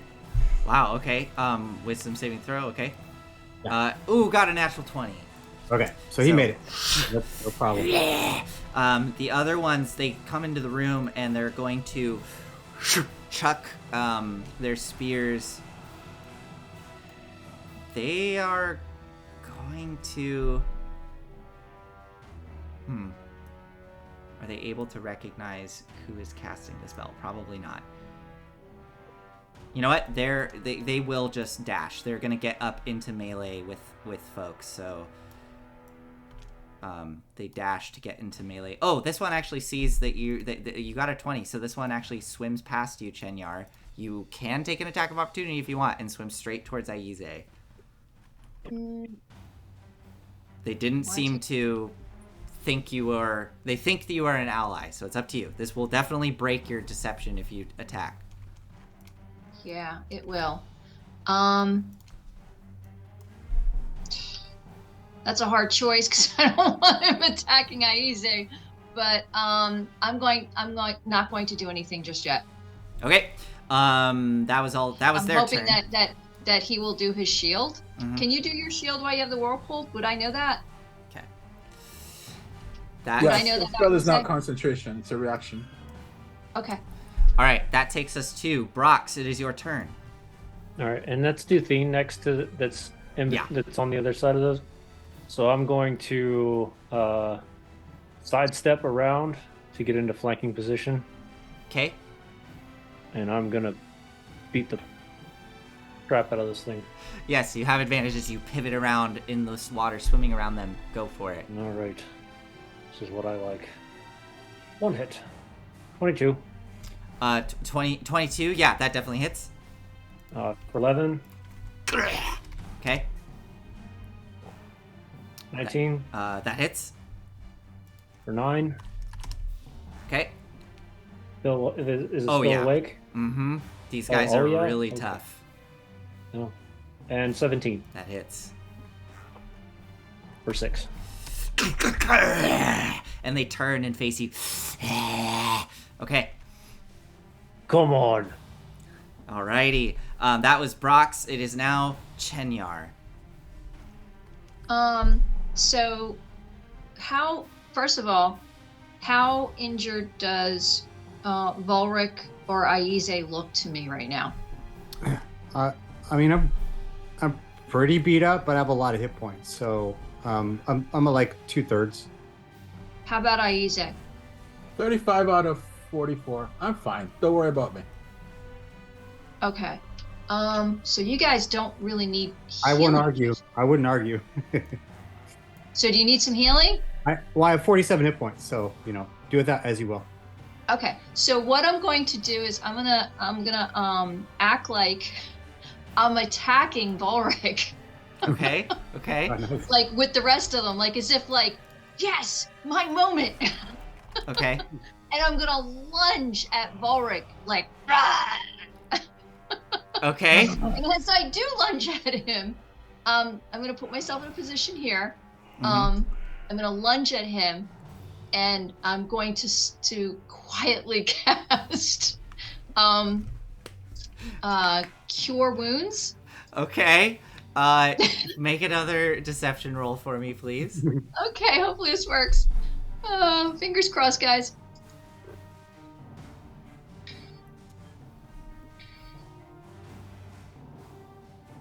All right. 18. So yeah, you lunge at So my Volric. acting ability, I go, oh, that totally hurt. Oh. and I will cast Cure Wounds on Volric at 2nd level. All right. As I Awesome. mimic trying to rip his throat out. Amazing. Oh, shoot. 11 points, Volric. Hey, that's nice. That's fine. Amazing. So as you are grabbing onto Volric, trying to tear into him, the Sasawagans seem to be buying it, and they all looking up, getting into you, breaking free. All right, Chenyar. That was your action. Anything else? Let me see if I have a bonus action. 1 second. No, that's it. All right. That's all I will do. It is now Baron Kepmak's turn. So, Brox, as you are fighting this champion and in front of you, you see movement out of the corner of your eye, and come swimming down the hall is the massive form of that Sahuagin that you saw when your home was destroyed. You see the 9-foot-tall Sahuagin with the forearms trailing behind them. He's clutching 2 spears at his side as he swims through the hallway. He has this dark blue shell armor adorning his shoulders and chest, and you can even see now that on one of the shoulder pauldrons is a bleached white lizard folk skull just bolted onto the pauldron as he swims forward. He has necklaces filled with lizard folk teeth and claws. His light blue skin is accented with these dark tiger stripes, and his face kind of extends out a little bit into a shark-like muzzle as he swims right towards you. Let me see what the movement is on this guy. I think it's the same as the others, but maybe he gets more. Let me see. Oh, nice. He gets... Hell yeah. All right. I love it when the So, DM yeah, straight towards you. I love it when the partial DM, you can tell he's really wanting to win. He's like, oh, great, this thing I get to do. So 50 feet of movement, swims straight towards you. Oh, at the start of his turn, No, he succeeded on the save, so he doesn't. Yeah, so he swims straight towards you, Brox, and is gonna go. I think as he swims up to you, he kind of like surveys the room, and then immediately the dark eyes lock onto you, and the head kind of tilts like with a moment of recognition. What do you do, Brox, as he comes right up to you and then lifts the spears? Oh boy. Well, I've got as I'm pummeling one of the commanders, I'll turn and I'll look straight at him and I'll go, "Now you're the big one I was looking for." He just tilts the head, not seeming to fully understand, and just smiles as you see the rows and rows of teeth, and he's going to lunge at you as the mouth kind of unhinges and is going to make a bite attack at you. Yeah, let's go. At advantage because you're hurt, right? Correct. Okay, so a 20 to hit. 20 hits. 10 piercing damage as the jaw latches onto your shoulder. Starts to shake you and then takes the spears and is going to try to skewer you on either side. Shit. Here we go. 2 attacks. 26 and a 24. So 15, both of those hit. 15 points of piercing and then 11 points of piercing as they skewer into either side of you. Are you still standing? Yeah, I'm still standing. Okay. That was... By a I lot. just healed you, dude. That was... Yeah, I know, and I just took 35 points. That was Baron Kepmak's turn. The other big one in the room, none of you see this, but except for Brox, I guess. Brox, as you were, I imagine he bit into you and actually like lifted you off of the ground, so you're seeing over his shoulder as you feel that pain coursing through you. And down in the room, you can see the torrent. You see something large kind of swim off to the side and out of sight. So she does something.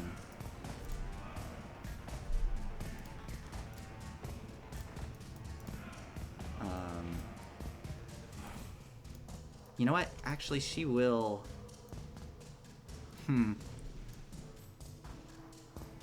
Yeah, actually, okay, hold on. She was here. She will do this. She'll swim... She has 50 feet of movement. She'll swim to the entrance. And what you see is she has the small priestess in one of her arms, much like Volric did, and has pulled her out of the vortex and then drops her down behind her. And then she takes her 4 arms and then crosses them. What you see is another 4-armed Sahuagin. This one is a good foot taller than Baron Kepmak. I already said she. I don't know if y'all can actually tell whether they're female or male, but you see her standing there, and she has all of her armor is made of bleached white shells, and she has multiple lizard folk skulls adorning her shoulder pauldrons, as well as lizard folk hides that have been bleached white, stretching across her chest and down onto her legs with more armor pieces on it. She crosses her 4 arms and looks at you, has kind of a white underbelly like a great white shark, and a dark slate gray top. She crosses her 4 arms and looks around the room and just kind of smiles as she watches all of this taking place, and that's what she does. Thadra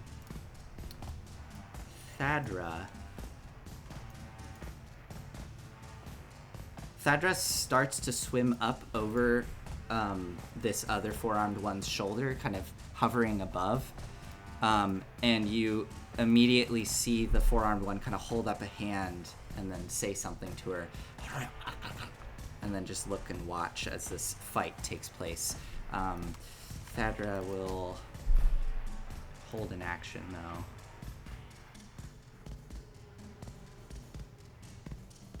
Yeah. Okay, she's gonna hold an action. All right, Volric, you're up. Okay. So it looks like that priestess is holding an action to cast a spell or do an attack. Yeah, you do see her kind of hold an arm up. This one, by the way, she definitely has different vestments than the other priestesses. She has this kind of muddy red skin, and her face, it's like this like folding wrinkles of skin, like an over exaggerated gill set right where the neckline is, and the mouth itself kind of is in this perpetual awful smile with this strange set of like vice-like teeth. Her eyes, you can barely notice as she's getting this spell, she just gently goes like this and brushes aside some sort of black tear that kind of seeps out of one corner of her eye, and then she continues to focus around the room. Okay. Let me see where this puts me, because I'm trying to avoid attack of opportunity. So I could shift here and then still get an attack on her? Indeed you can. Which one are you attacking? So I'm going to shift around the one... yeah, so I'm going to... now, by the way, can I block the one above me from moving or not? Can you block the one above you? Oh, the four-armed one? Yeah. Yeah, you would have to put yourself, you'd have to risk the attack of opportunity and get yourself literally in front of them. Gotcha. Okay. Yeah, F it, yo. Attack of opportunity, okay. Do it now, do it! Okay, here it You know they're comes. gonna have advantage on. Well, they have advantage already. Never mind. Wow, got super lucky. Rolled a natural 1 and then a 9, so yeah, it did not hit. Okay, cool. Okay. Then I'm going to attack at advantage. I'm going to attack the dude beneath me. Don't forget to bless. Okay, yeah, go for it. Don't forget bless too. Thank you so much. Thank you so much for that. All right. And here we go. Come on. I have too many windows. I need 2 computers up from. I really got to get a second computer. Yeah. All right, here we go. Advantage coming in. 28. That definitely hits. Okay, so that's 13 points. But then also let's add a d6 because I'm going to use my last blade flourish. So it's a 2 more points, and then I have a +2 armor class. I'm doing the defensive flourish. Okay, sorry. So how much damage? This is 15. Nice. And then as a bonus action, I'm going to drink my potion of healing. Amazing. As you stab into him, he lets go as Brox is released and floats there in front of him. And yeah, that was a good solid hit on him. All right, what's that potion of healing do? You have a regular potion of healing that is I don't have it anymore. It's 2d4 plus 2. Excellent. Okay, so add 2 to this. Here we go. Oh, I just saw that Jack is in chat. Hi. Anyways, awesome. So you get 7 hit points back from that potion. So you slurp it down. Next up is Aspen. It is your turn. And that's exactly, if you look at my character sheet, is exactly what I needed to go to full. Is it actually? Exactly 7. No way, really? Oh my god. Okay. Okay, that's super critical right now since I'm standing in the middle of everybody. Okay, that's it. I would like to do a Toll the Dead on the guy in front of Brax. Okay. Question: has this guy been hurt as well? Sorry, are you doing Toll the Dead on the champion or? No, I'm doing Toll the Dead on this guy, the big guy. Okay, yeah. The on one. Ketmac, and This one has. I was asking. Mm-hmm. Okay, so I'm gonna use my last sorcery point to get both of them. Awesome. So they both make whiz saves. Yes, please. Okay. Well, amazing. DC 16. DC 16. Okay, here we Good go. job, Aspen. Okay, so the champion gets an 8, so they fail, and the Baron. Oh wait, they have. Hold on. Oh, it doesn't matter. Okay, so they both fail. Yes. They both take 7 points of necrotic damage. Good job. Awesome. Nice, solid hits. Okay. Anything else for you, Aspen? Yeah. I am not gonna move. So. Okay. Yeah, that's all I can do. Excellent. That takes us to Shifty. Shifty, is he still hidden? He got a 19 on his stealth check. Is he hidden? Let me see what the passive is for these guys. Yep, he's hidden. Okay, he's attacking the big guy. Baron, okay. Yes. 16 to hit. I don't think that hits. That actually well, actually no. Hold on. Can he do this? Shoot. Okay, no, he can't. That does hit. He takes 17 points of damage. Whew. Okay. Shifty is going to... Yeah, he's going to move. I'm going to move him... Let's see, can I get him down here? Yeah, I'm going to move him down here, and he's going to attempt to hide. Okay, go for it. Roll that stealth check. The arrow flies across. The Baron looks in the direction of where that came from. Let's see if he is able 25. to spot Shifty, and sees nothing. Just bubbles floating away as Shifty ducks under a table and hides. Oh, behind a pillar. Amazing. All right, that was Shifty. Aize, it is your turn. For my bonus action, I will use my last second level spell. Okay. And I will Misty Step to here. Okay. Awesome. Hang on.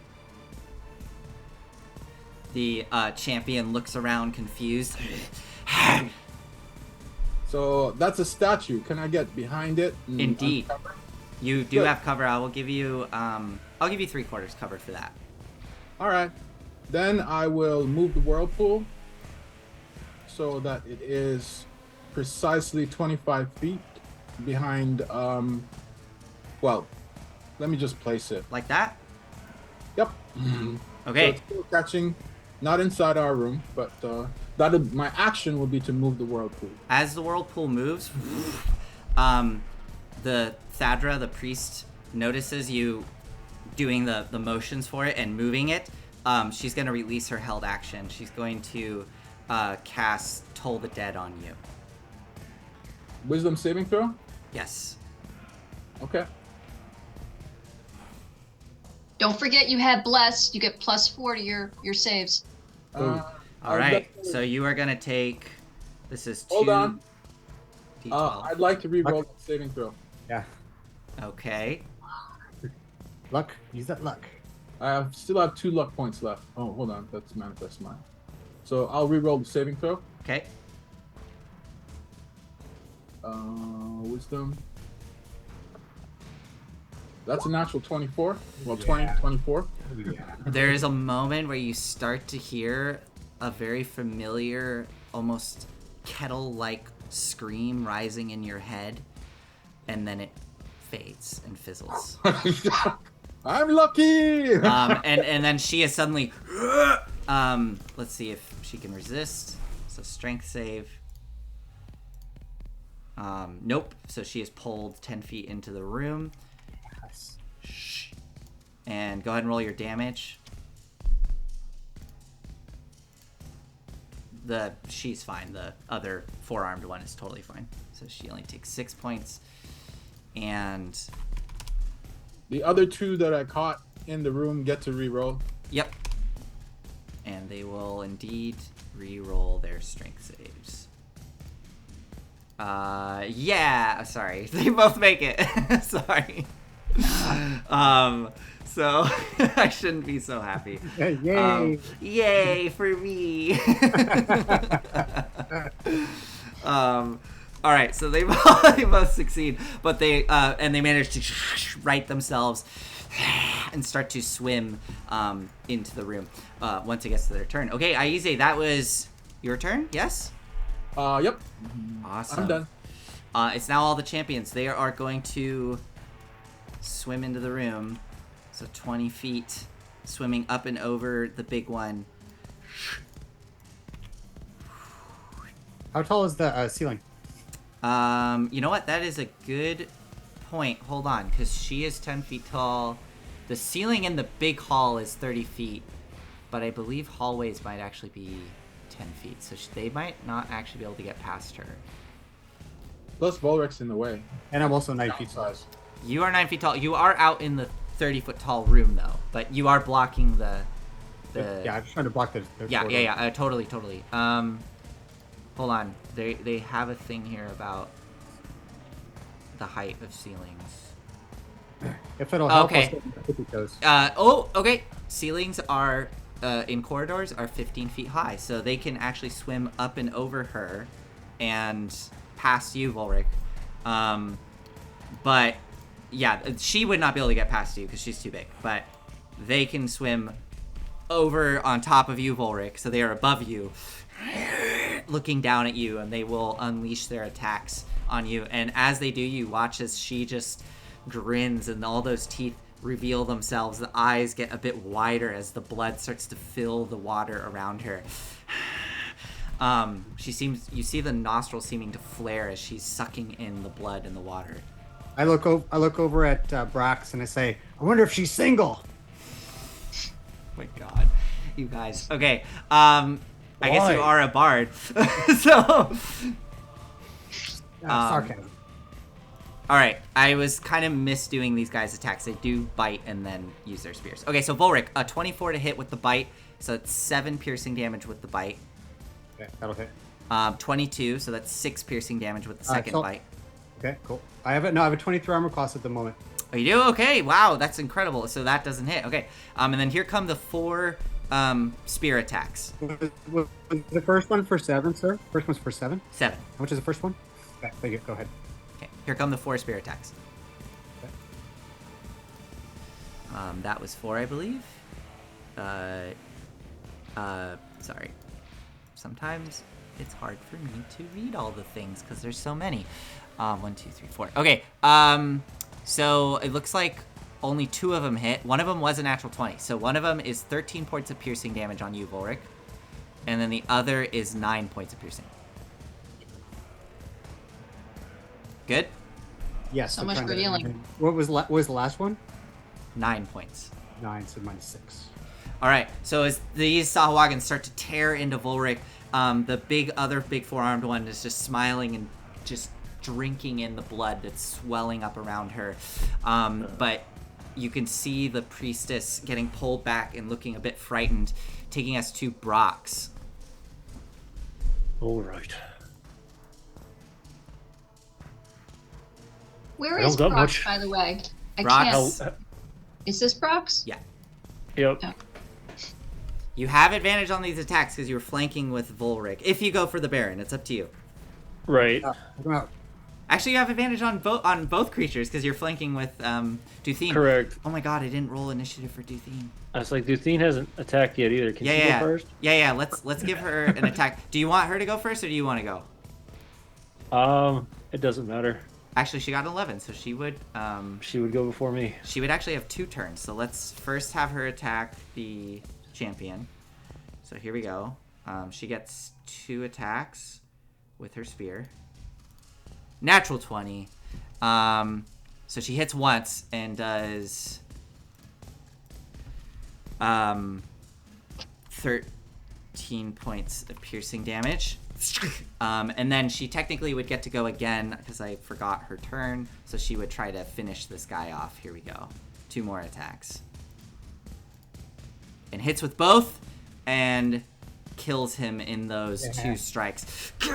Stabbing into that one. And they drop, start to float away, taking us to Brox. Duthine will... Duthine will pivot to here to kind of be right next to you, Brox, to try to help with... she goes back to back with you as she looks at the other Sahuagin in the room. All right, Brox, what would you like to do? I don't got much else to do right now. I'm out of pee. I'm almost out of health. And it seems that we are outnumbered heavily. So if somebody else has a better idea, please yell. Okay. And I start swinging. Okay.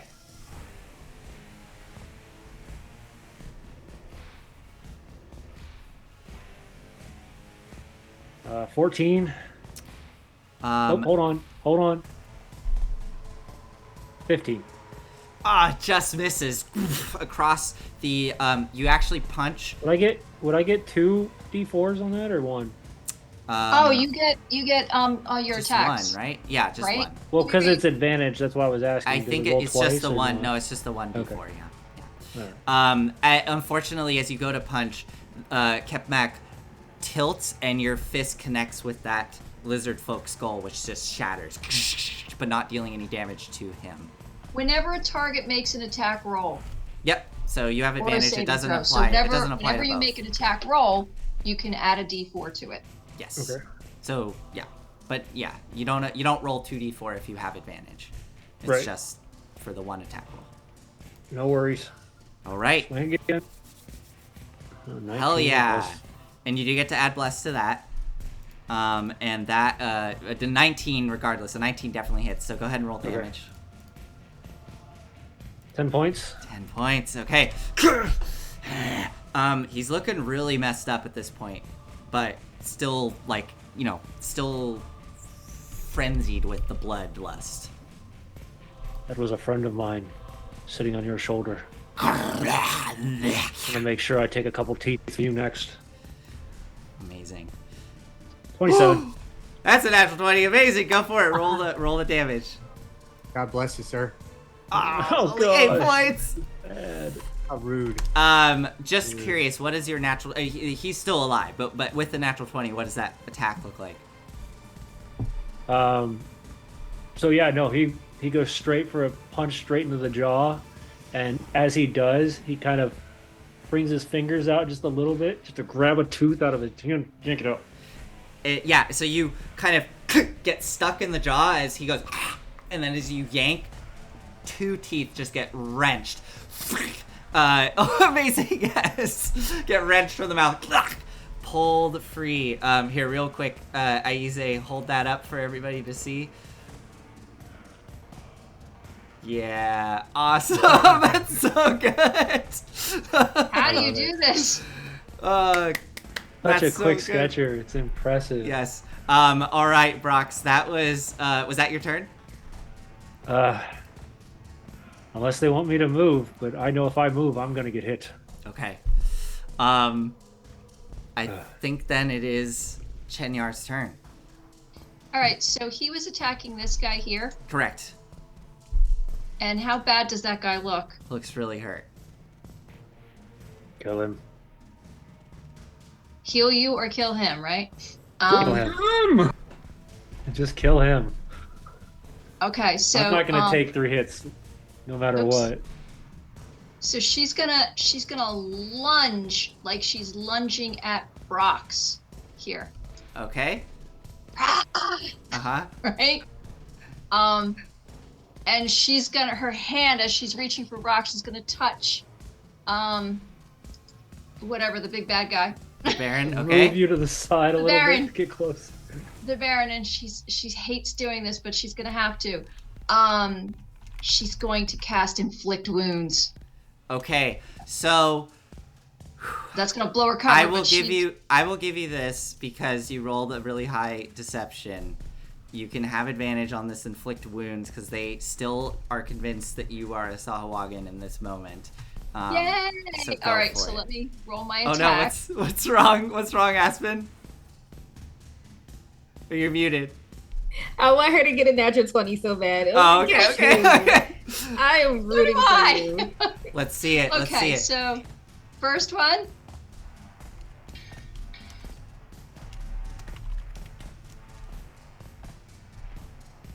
Second one.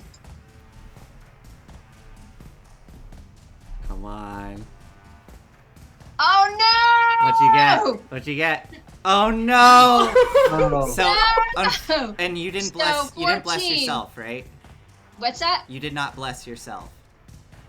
No, I Okay, did not, because so- I was trying to bless everybody else. You lunge for the Baron, who's kind of bent over, blood streaming up and out of him into the water above, and you lunge for him.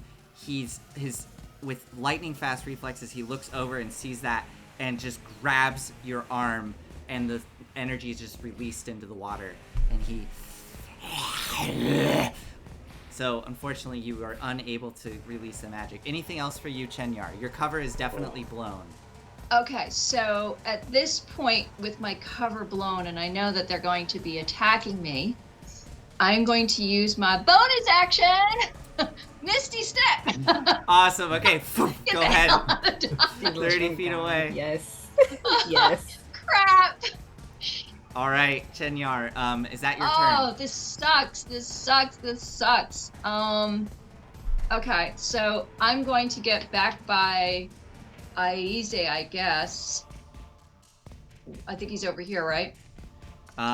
Correct. Yeah. So go for it. So you appear over there, and that takes us to. And I will say as I appear, like as Yeah. I instantly appear, I will say to Aize, like in like very quietly, "It's me. It's me." I know you're red. Awesome. So yeah, it's the red striped Sahuagin appears next to you, and that takes us to the Baron's turn. Looking down at you, Brox. He looks over his shoulder at the big one in the doorway with the gray skin, and kind of makes eye contact, raising a spear, and then looks back down at you, Brox, raising the other, and is gonna go for all the attacks on you. And I mean all the attacks, so let's see what happens here. Yeah, I'm not making it out of this one alive. An 18 to hit, Yep. It's 7 points of damage. Are you All right. still up? still up. Natural 20 for 8. You cancel the natural 20. Okay, so 11 points of damage as Chenyar manages to extend a hand. Sorry, I'm on mute. Extending, yeah, I stopping the natural 20. So you take 11 points of piercing. Are you still up? Nope. So as you go down, the spear skewering you through the stomach, he's going to go for the third and final attack on you. Rocks. 26 to hit, so you automatically fail 2 death saving throws as the other spear into your stomach, the other side of your stomach, and he lifts your body up, the blood trailing up into the ceiling. All right, so that was Baron Kepmak. The Baroness smiles at this, and she just reaches back with one hand and grabs Thadra, who's getting pulled away by the current, and just like Volric did, is going to just pull her out of it,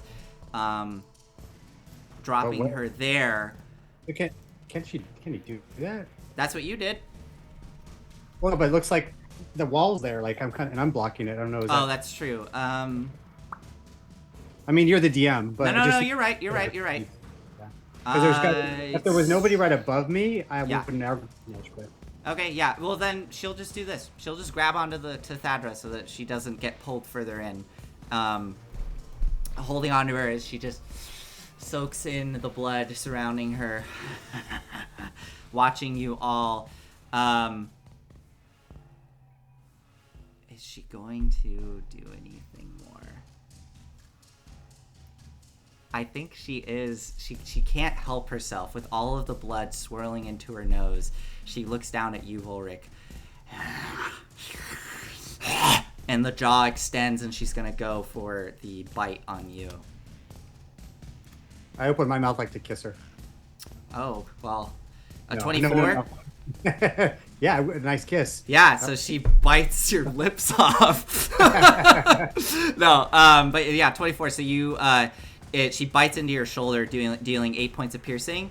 And then she's just gonna use she has 3 free arms, so she's just gonna claw into you with her claws. She doesn't have any weapons. So here we go. 24 to hit, another 8 points of slashing. Mm-hmm. And a 24 to hit, another 9 points of slashing. Jeez. As she starts to claw into you and just revel in the blood that's spilling around her, grabbing onto Thadra with the other arm. Thadra will make another strength saving throw. How would this work? So she is being, like, essentially grappled by the Baroness. Hey, Aize, do you feel okay about me making this ruling? Can I have the Baroness make the strength save because she's holding on to Thadra? So it's like she's trying That's to fine. like. Do you It's the same thing that we did with Volric and Yeah. Dolph. Okay. Okay, I feel like that makes sense because she's kind of like gripping onto her. Okay, so here we go. No, so she fails. Actually, yeah, we'll say that with that, she loses grip of Thadra. I don't think she gets pulled further in, does she? It's just on that initial. Both of them get pulled 10 feet in. Oh, regardless, even though I'll post the spell. Hang on 1 sec. I'm sorry, it's. No, I understand. We need to go quickly. Okay, I'll say this. So Thadra, Thadra is pulled in 10 feet, and go ahead and roll the damage.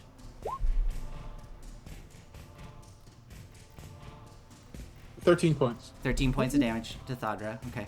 My question is the big fish lady, the 4-armed fish lady, does she get pulled in? I don't think so because she succeeded on her first strength saving throw when the spell was first cast. Okay, And the no way problem. we've been playing it is that, you know. So Thadra takes the 13 points of damage. She is going to. She's going to reach out, looking at you, Aize, as this is happening. Hold on. Actually, no, because she only has that once. She's not going to waste that. Shit. Actually, wait. He just tried to nuke me. Yeah. Yeah, I mean, she is going to try to do something. Yeah. You know what? She's going to cast. What does she get with her? Oh, yeah. Okay. She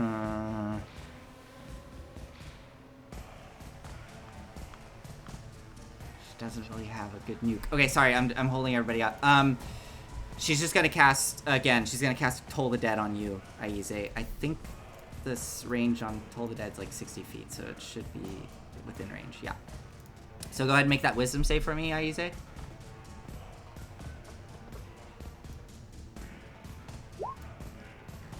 16. Does that make her save? I think it does. And you added the +4 from the blast, right? Yeah, so that succeeds. So boom, the spell does not take effect. Taking us to Volric. All right. I am super battered. Swain.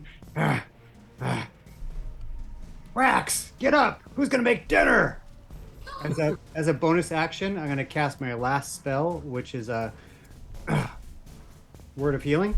Healing word. Okay, cool. Go ahead and give Brox the healing.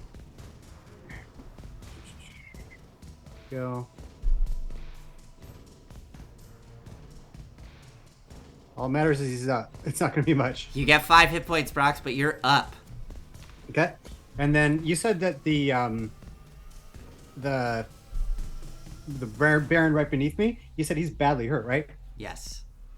Okay. And do I get advantage now or not? Yes, you do. Okay. Then I'm going to hit that sucker. You're with Delphine. She gives you... Excellent. All right.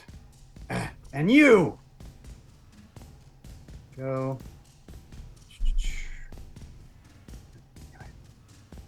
Come in. Okay. Advantage. Boom. Here you go. Ooh, okay, so how much damage? 16 points. All right. Volric, how do you kill the Baron?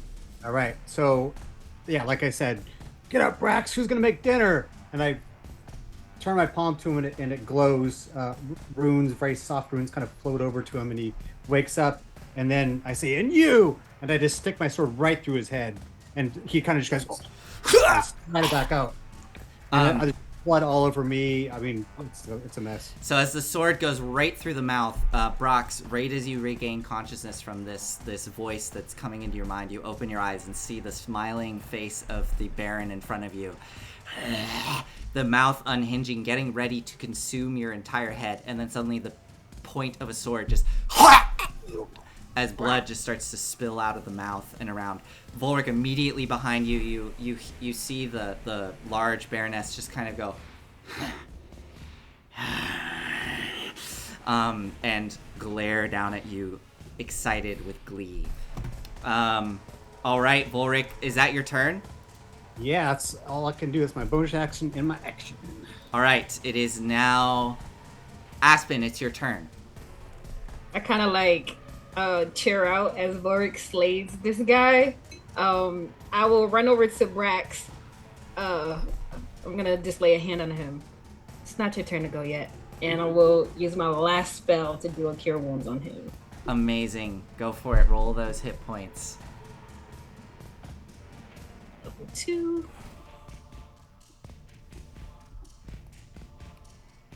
So you get 13 points of healing back. Man, Nice. I'm out of spells. Very Go- nice. go. As a note, Nathan. Yes. We talked about this before. It really comes down to our team on the stream here. If it's going to take an extra 15 minutes or whatever, it doesn't matter for. Okay. I think we're really close, so let's try to keep it moving. But if everybody is willing to go maybe 5 to 10 minutes over, that would be very helpful. It's President's Day. I can go as long as you want. Yeah, what I'm about cool. what about you, Amy? Are you okay? Because I know you. Okay. I think we can do It's this. late. I think we can do this in 10 minutes though. Let's just keep it moving. So Aspen, was that good for you? Yeah, so I put my hand on Brax. I kind of give him my hand and try to help him up. Okay.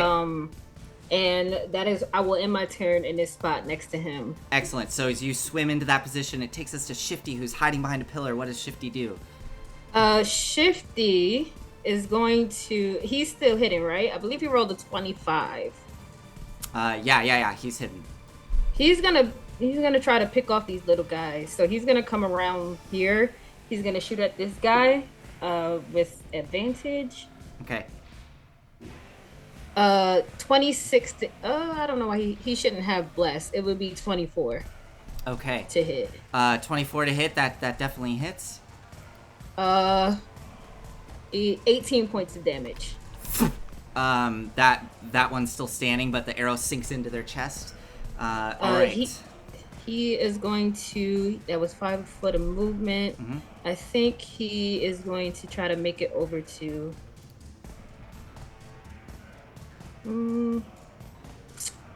where can he go? Yeah, I think he's gonna try to, Okay.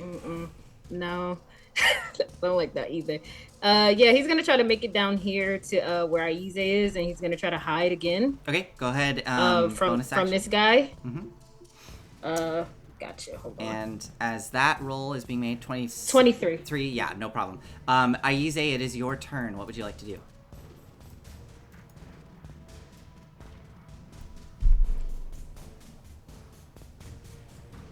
I want to adjust the position of the I'll reposition the whirlpool, Okay. and that way. Oh, the Baron's dead. Okay, that makes a difference. So basically, I'm gonna catch Volric in it as well, but Do it. Volric is strong. So Do it. these 3 jerks, Got it. I want to catch in the whirlpool. Okay. And her. Okay. So they all make their strength saves. Here we go. Go ahead and roll your damage. What do I need? You need a 16. Okay. Don't forget your plus 4 because you're making Right. a save. Nice. And I have 7 advantage, so points of damage. Okay. here we go. 7 points. That was 7 points of damage, right? Oh, made it. Okay. The Baroness is pulled 10 feet towards the thing. And all of the other Sahuagin make their strength saves. Damn. And they all fail. Oh shit. Nice, They all Aize. fail. Do you Nice. fail too, Volric?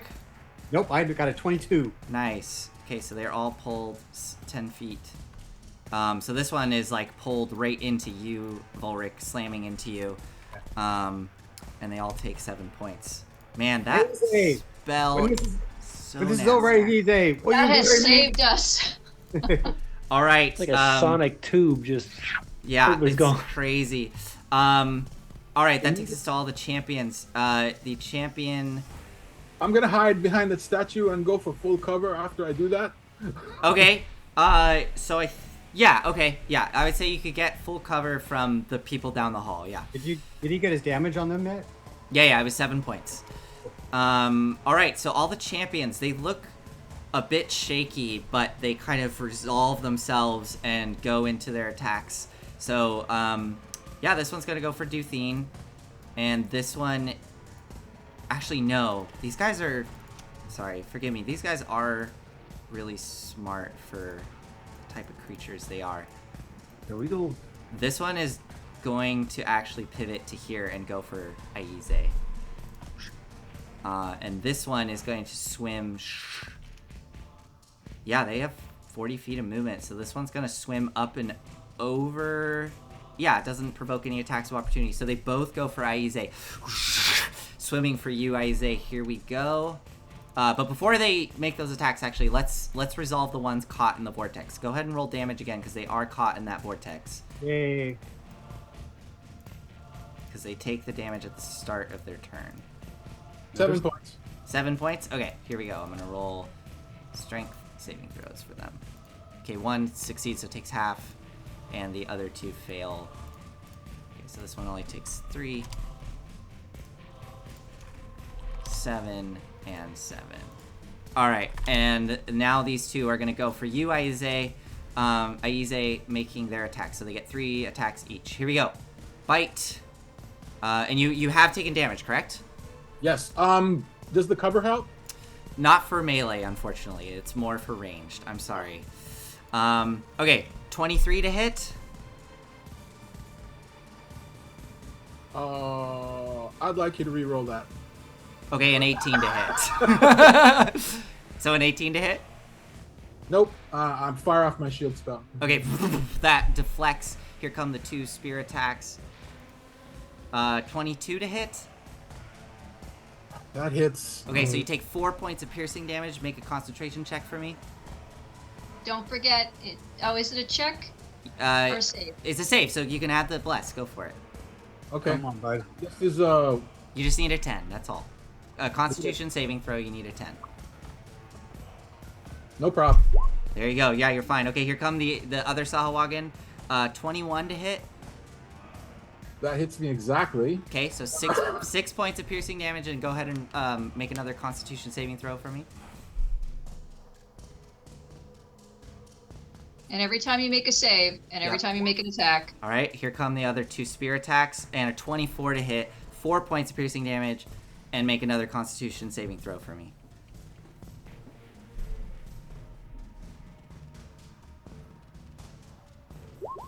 And you can add a d4, which unfortunately won't even matter if you get a 4, because that'll get you to a 9 and you needed a 10.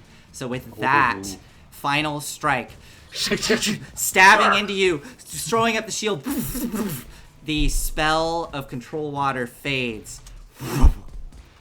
Actually, hold on, let me, just in case it comes up again, I'm gonna put this off to the side. But the spell fades, and all of the Sahuagin come to a stop. They all of the champions that have suddenly been released from the spell, and they are gonna go in for the kill. So they're gonna Can I ask a quick question? None of them were natural 20s, right? None of them were natural 20s. So these two, I mean, actually, yeah, Volric, they're all gonna go for you, all 3 of them. So here we go. You ready? Yeah, so just to make not over dramatize it, but to properly dramatize it, then beat up, I have like 27 hit points. And I'm wavering. I'm feeling kind of old. And I'm going to have my sword ready because I do have a riposte, which I'm going to use on the first sucker that misses me. Amazing. So as you have the sword ready, and you say you're feeling old, the whirlpool suddenly drops, and the Sahuagin regain themselves, and you watch as they all look at you, their eyes go wide, and the blood suddenly spills out of the room in front of them, almost like The Shining, as they come swimming straight towards you.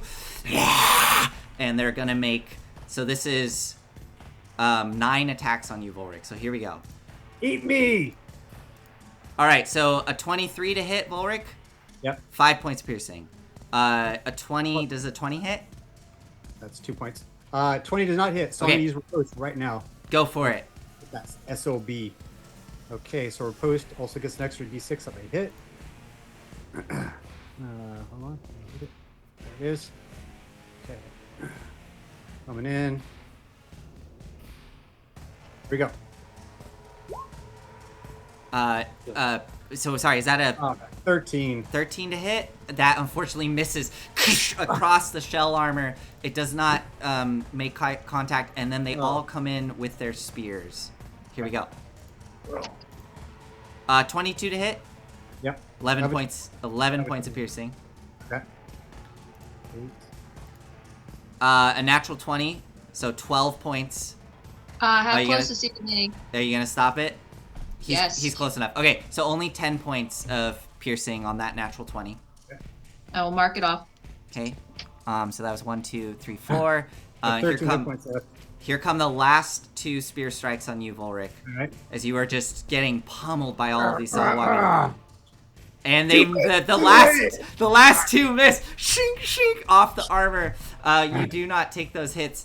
Volric is being swarmed, taking us to Duthine. Duthine, I pick up my sword. I'm at my shield. I can do this all day. Duthine is going to flank with Shifty to get advantage, and she's going to go for 2 strikes on that champion there. So here we go. Boom, boom. Hits with both, dealing 10 points of piercing to that champion. They're still standing. Taking us to Brox. You are up. All right. Well, I let that wizard die. We're all dead. I don't know what he's got in him. It's quite a bit. Not many more spells. I hope there's some. He's got something left. 3 magic missiles. Hey, That's infinite it. fireballs. We're almost there, folks. We're almost there. All right. I'm gonna go straight after the one that's so I can get the flank with Aize. Yeah, go for it. First hit. Roll at advantage. Nice, 24. yeah, that hits. 9. Okay. Still standing. That hits. 22. 8. Still standing. One more. Buddy. Come on. Yes. Yeah, that hits. Ah, so close. This Sahuagin's barely standing, kind of, sort of like, wavered by all these strikes, but they're barely holding on. Anything else for you, Brox? Oh no. Okay, Chenyar, you're up. So who goes after me? I would know. The Baroness, the big one. All right. So, God, such a mess. I'm gonna count on Aspen and Shifty to take these guys out. Okay. Because I have to keep our buddy alive here. So I'm going to cast Cure Wounds on Aize. Okay, yeah. So I have very little spells left, so Cure Wounds, hopefully it's a good one. Please let it be good. Cool, 10 points of healing. Awesome. So Aize, some of your wounds seal shut from that healing. Thank you.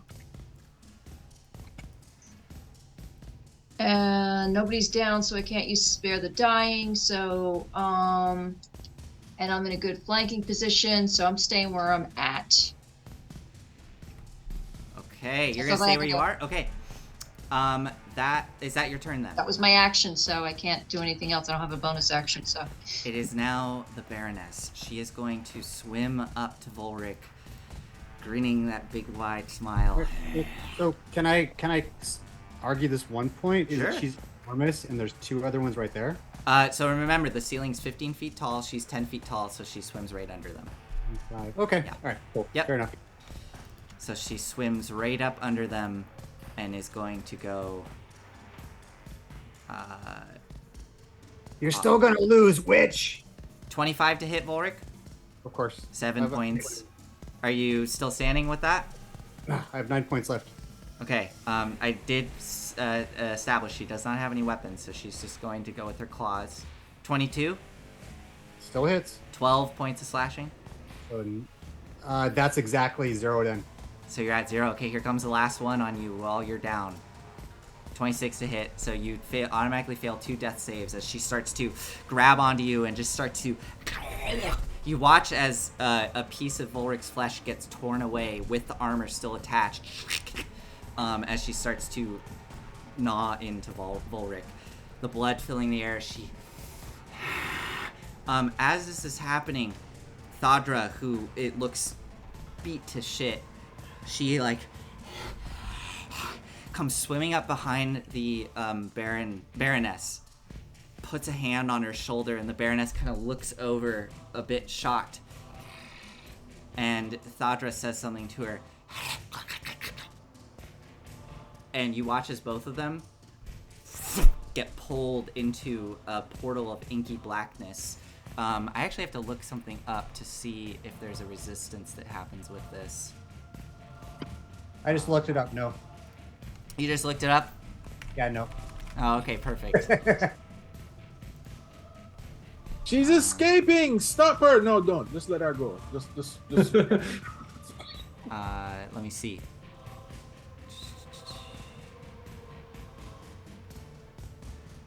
Even these champions, I don't know how well we're gonna make it out. Huh. Looking I grim. don't think... Yeah, it doesn't seem like there's any kind of save that's made. It just... You can just grab a creature next to you and just... There's only if it's a dimension door. It's dimension door. If people want to look at, if people want to check me on my homework, you can. But I don't think there's any save that's made. I think she just grabs her, and they both. I think it's a willing creature.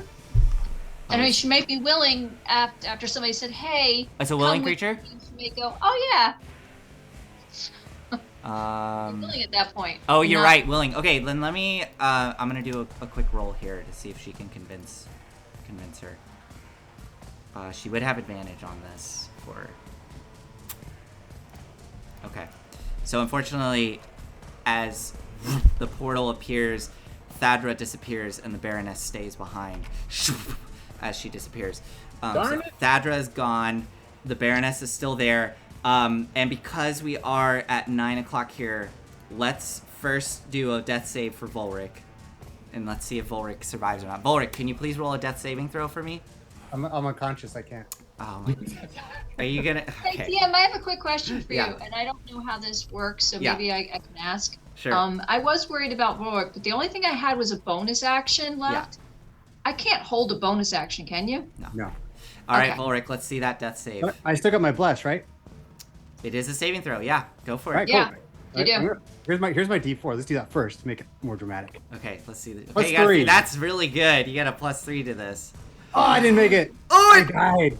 And Volric, you die. Volric, what happens in this final moment as the Baroness is biting into your body and tearing flesh from you? What happens to you? So as he just kind of feels that last bit of life just kind of get pulled from him, he has a complete calmness about him, and he kind of just turns and his eyes open. As he dies, he sees his friends, and he feels like everything he's done has been worth it. As Volric looks back and sees you all, you see Volric kind of make bleary eye contact with each one of you.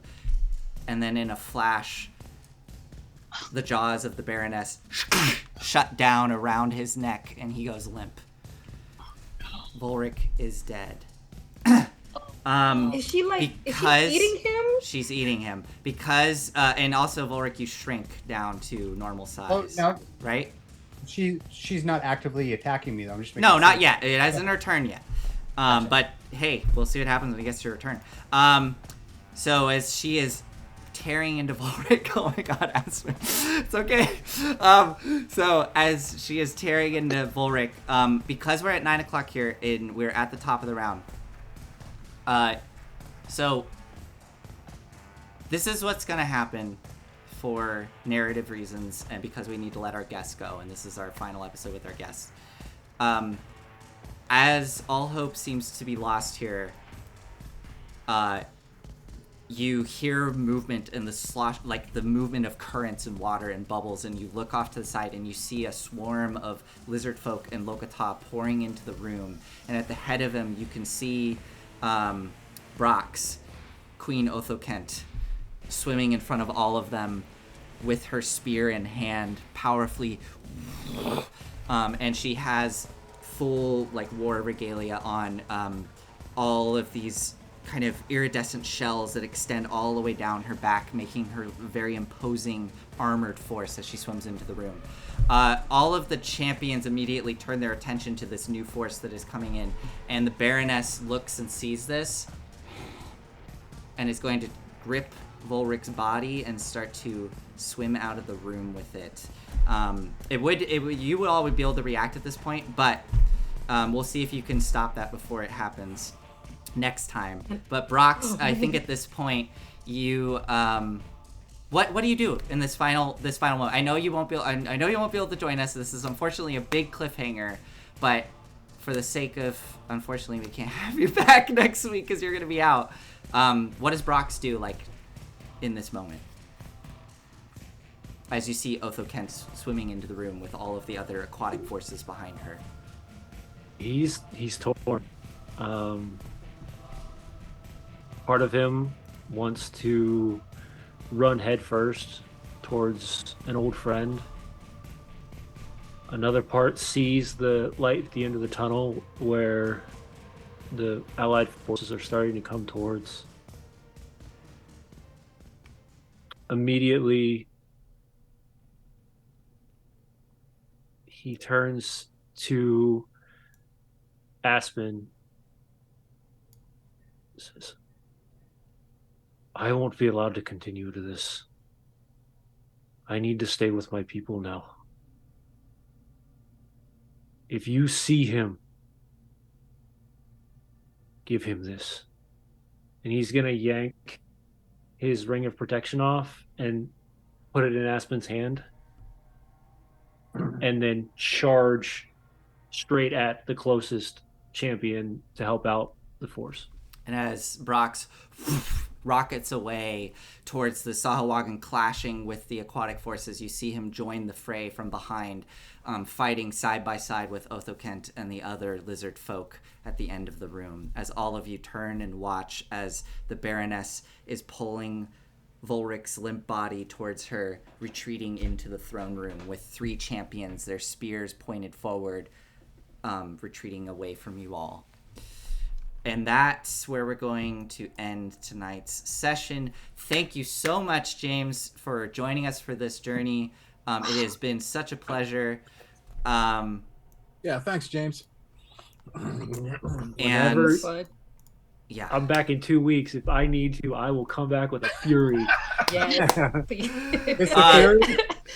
So in 2 weeks, we are going to have our next guest. But James, you will always be in our hearts and minds, and we will let you know if there's an opening. We would love to have you back. Definitely. Yeah, absolutely. It was an honor to be here, playing beside everybody. I had such a great time. It's so interesting to be able to be on this side of the table and to just play into a character as deeply. Thanks, Eric, for just giving me the opportunity. Thanks, everybody, for hanging out or for letting me hang out with you. And yeah, hopefully we can do more collaboration in the future. This was a blast. It's awesome. I don't want to take up anybody else's time. I know it's getting late, so. Yeah, I'll just say last thing. Go check out Tabletop Misfits. What time on Mondays? Sundays, Sundays, 9 p.m. sorry. Eastern Standard Time, and Wednesdays, 9 p.m. Eastern Standard Time. Currently, we're doing Lord of the Rings, and That way. currently we're doing Lord of the Rings, and then we're going to take a small break. But if everybody likes Avatar: The Last Airbender, we're going to be launching into Magpie's Avatar Legends starting in April, May. So come give us some support. It's going to be charity ran. So every little bit of charity that's benefited to Games to Grow will do something in the story. So Awesome. We'll see you guys soon. Thank you so much. We'll see you all soon. We're going to go because we got some East Coast folks, and we'll see you next week. Goodbye.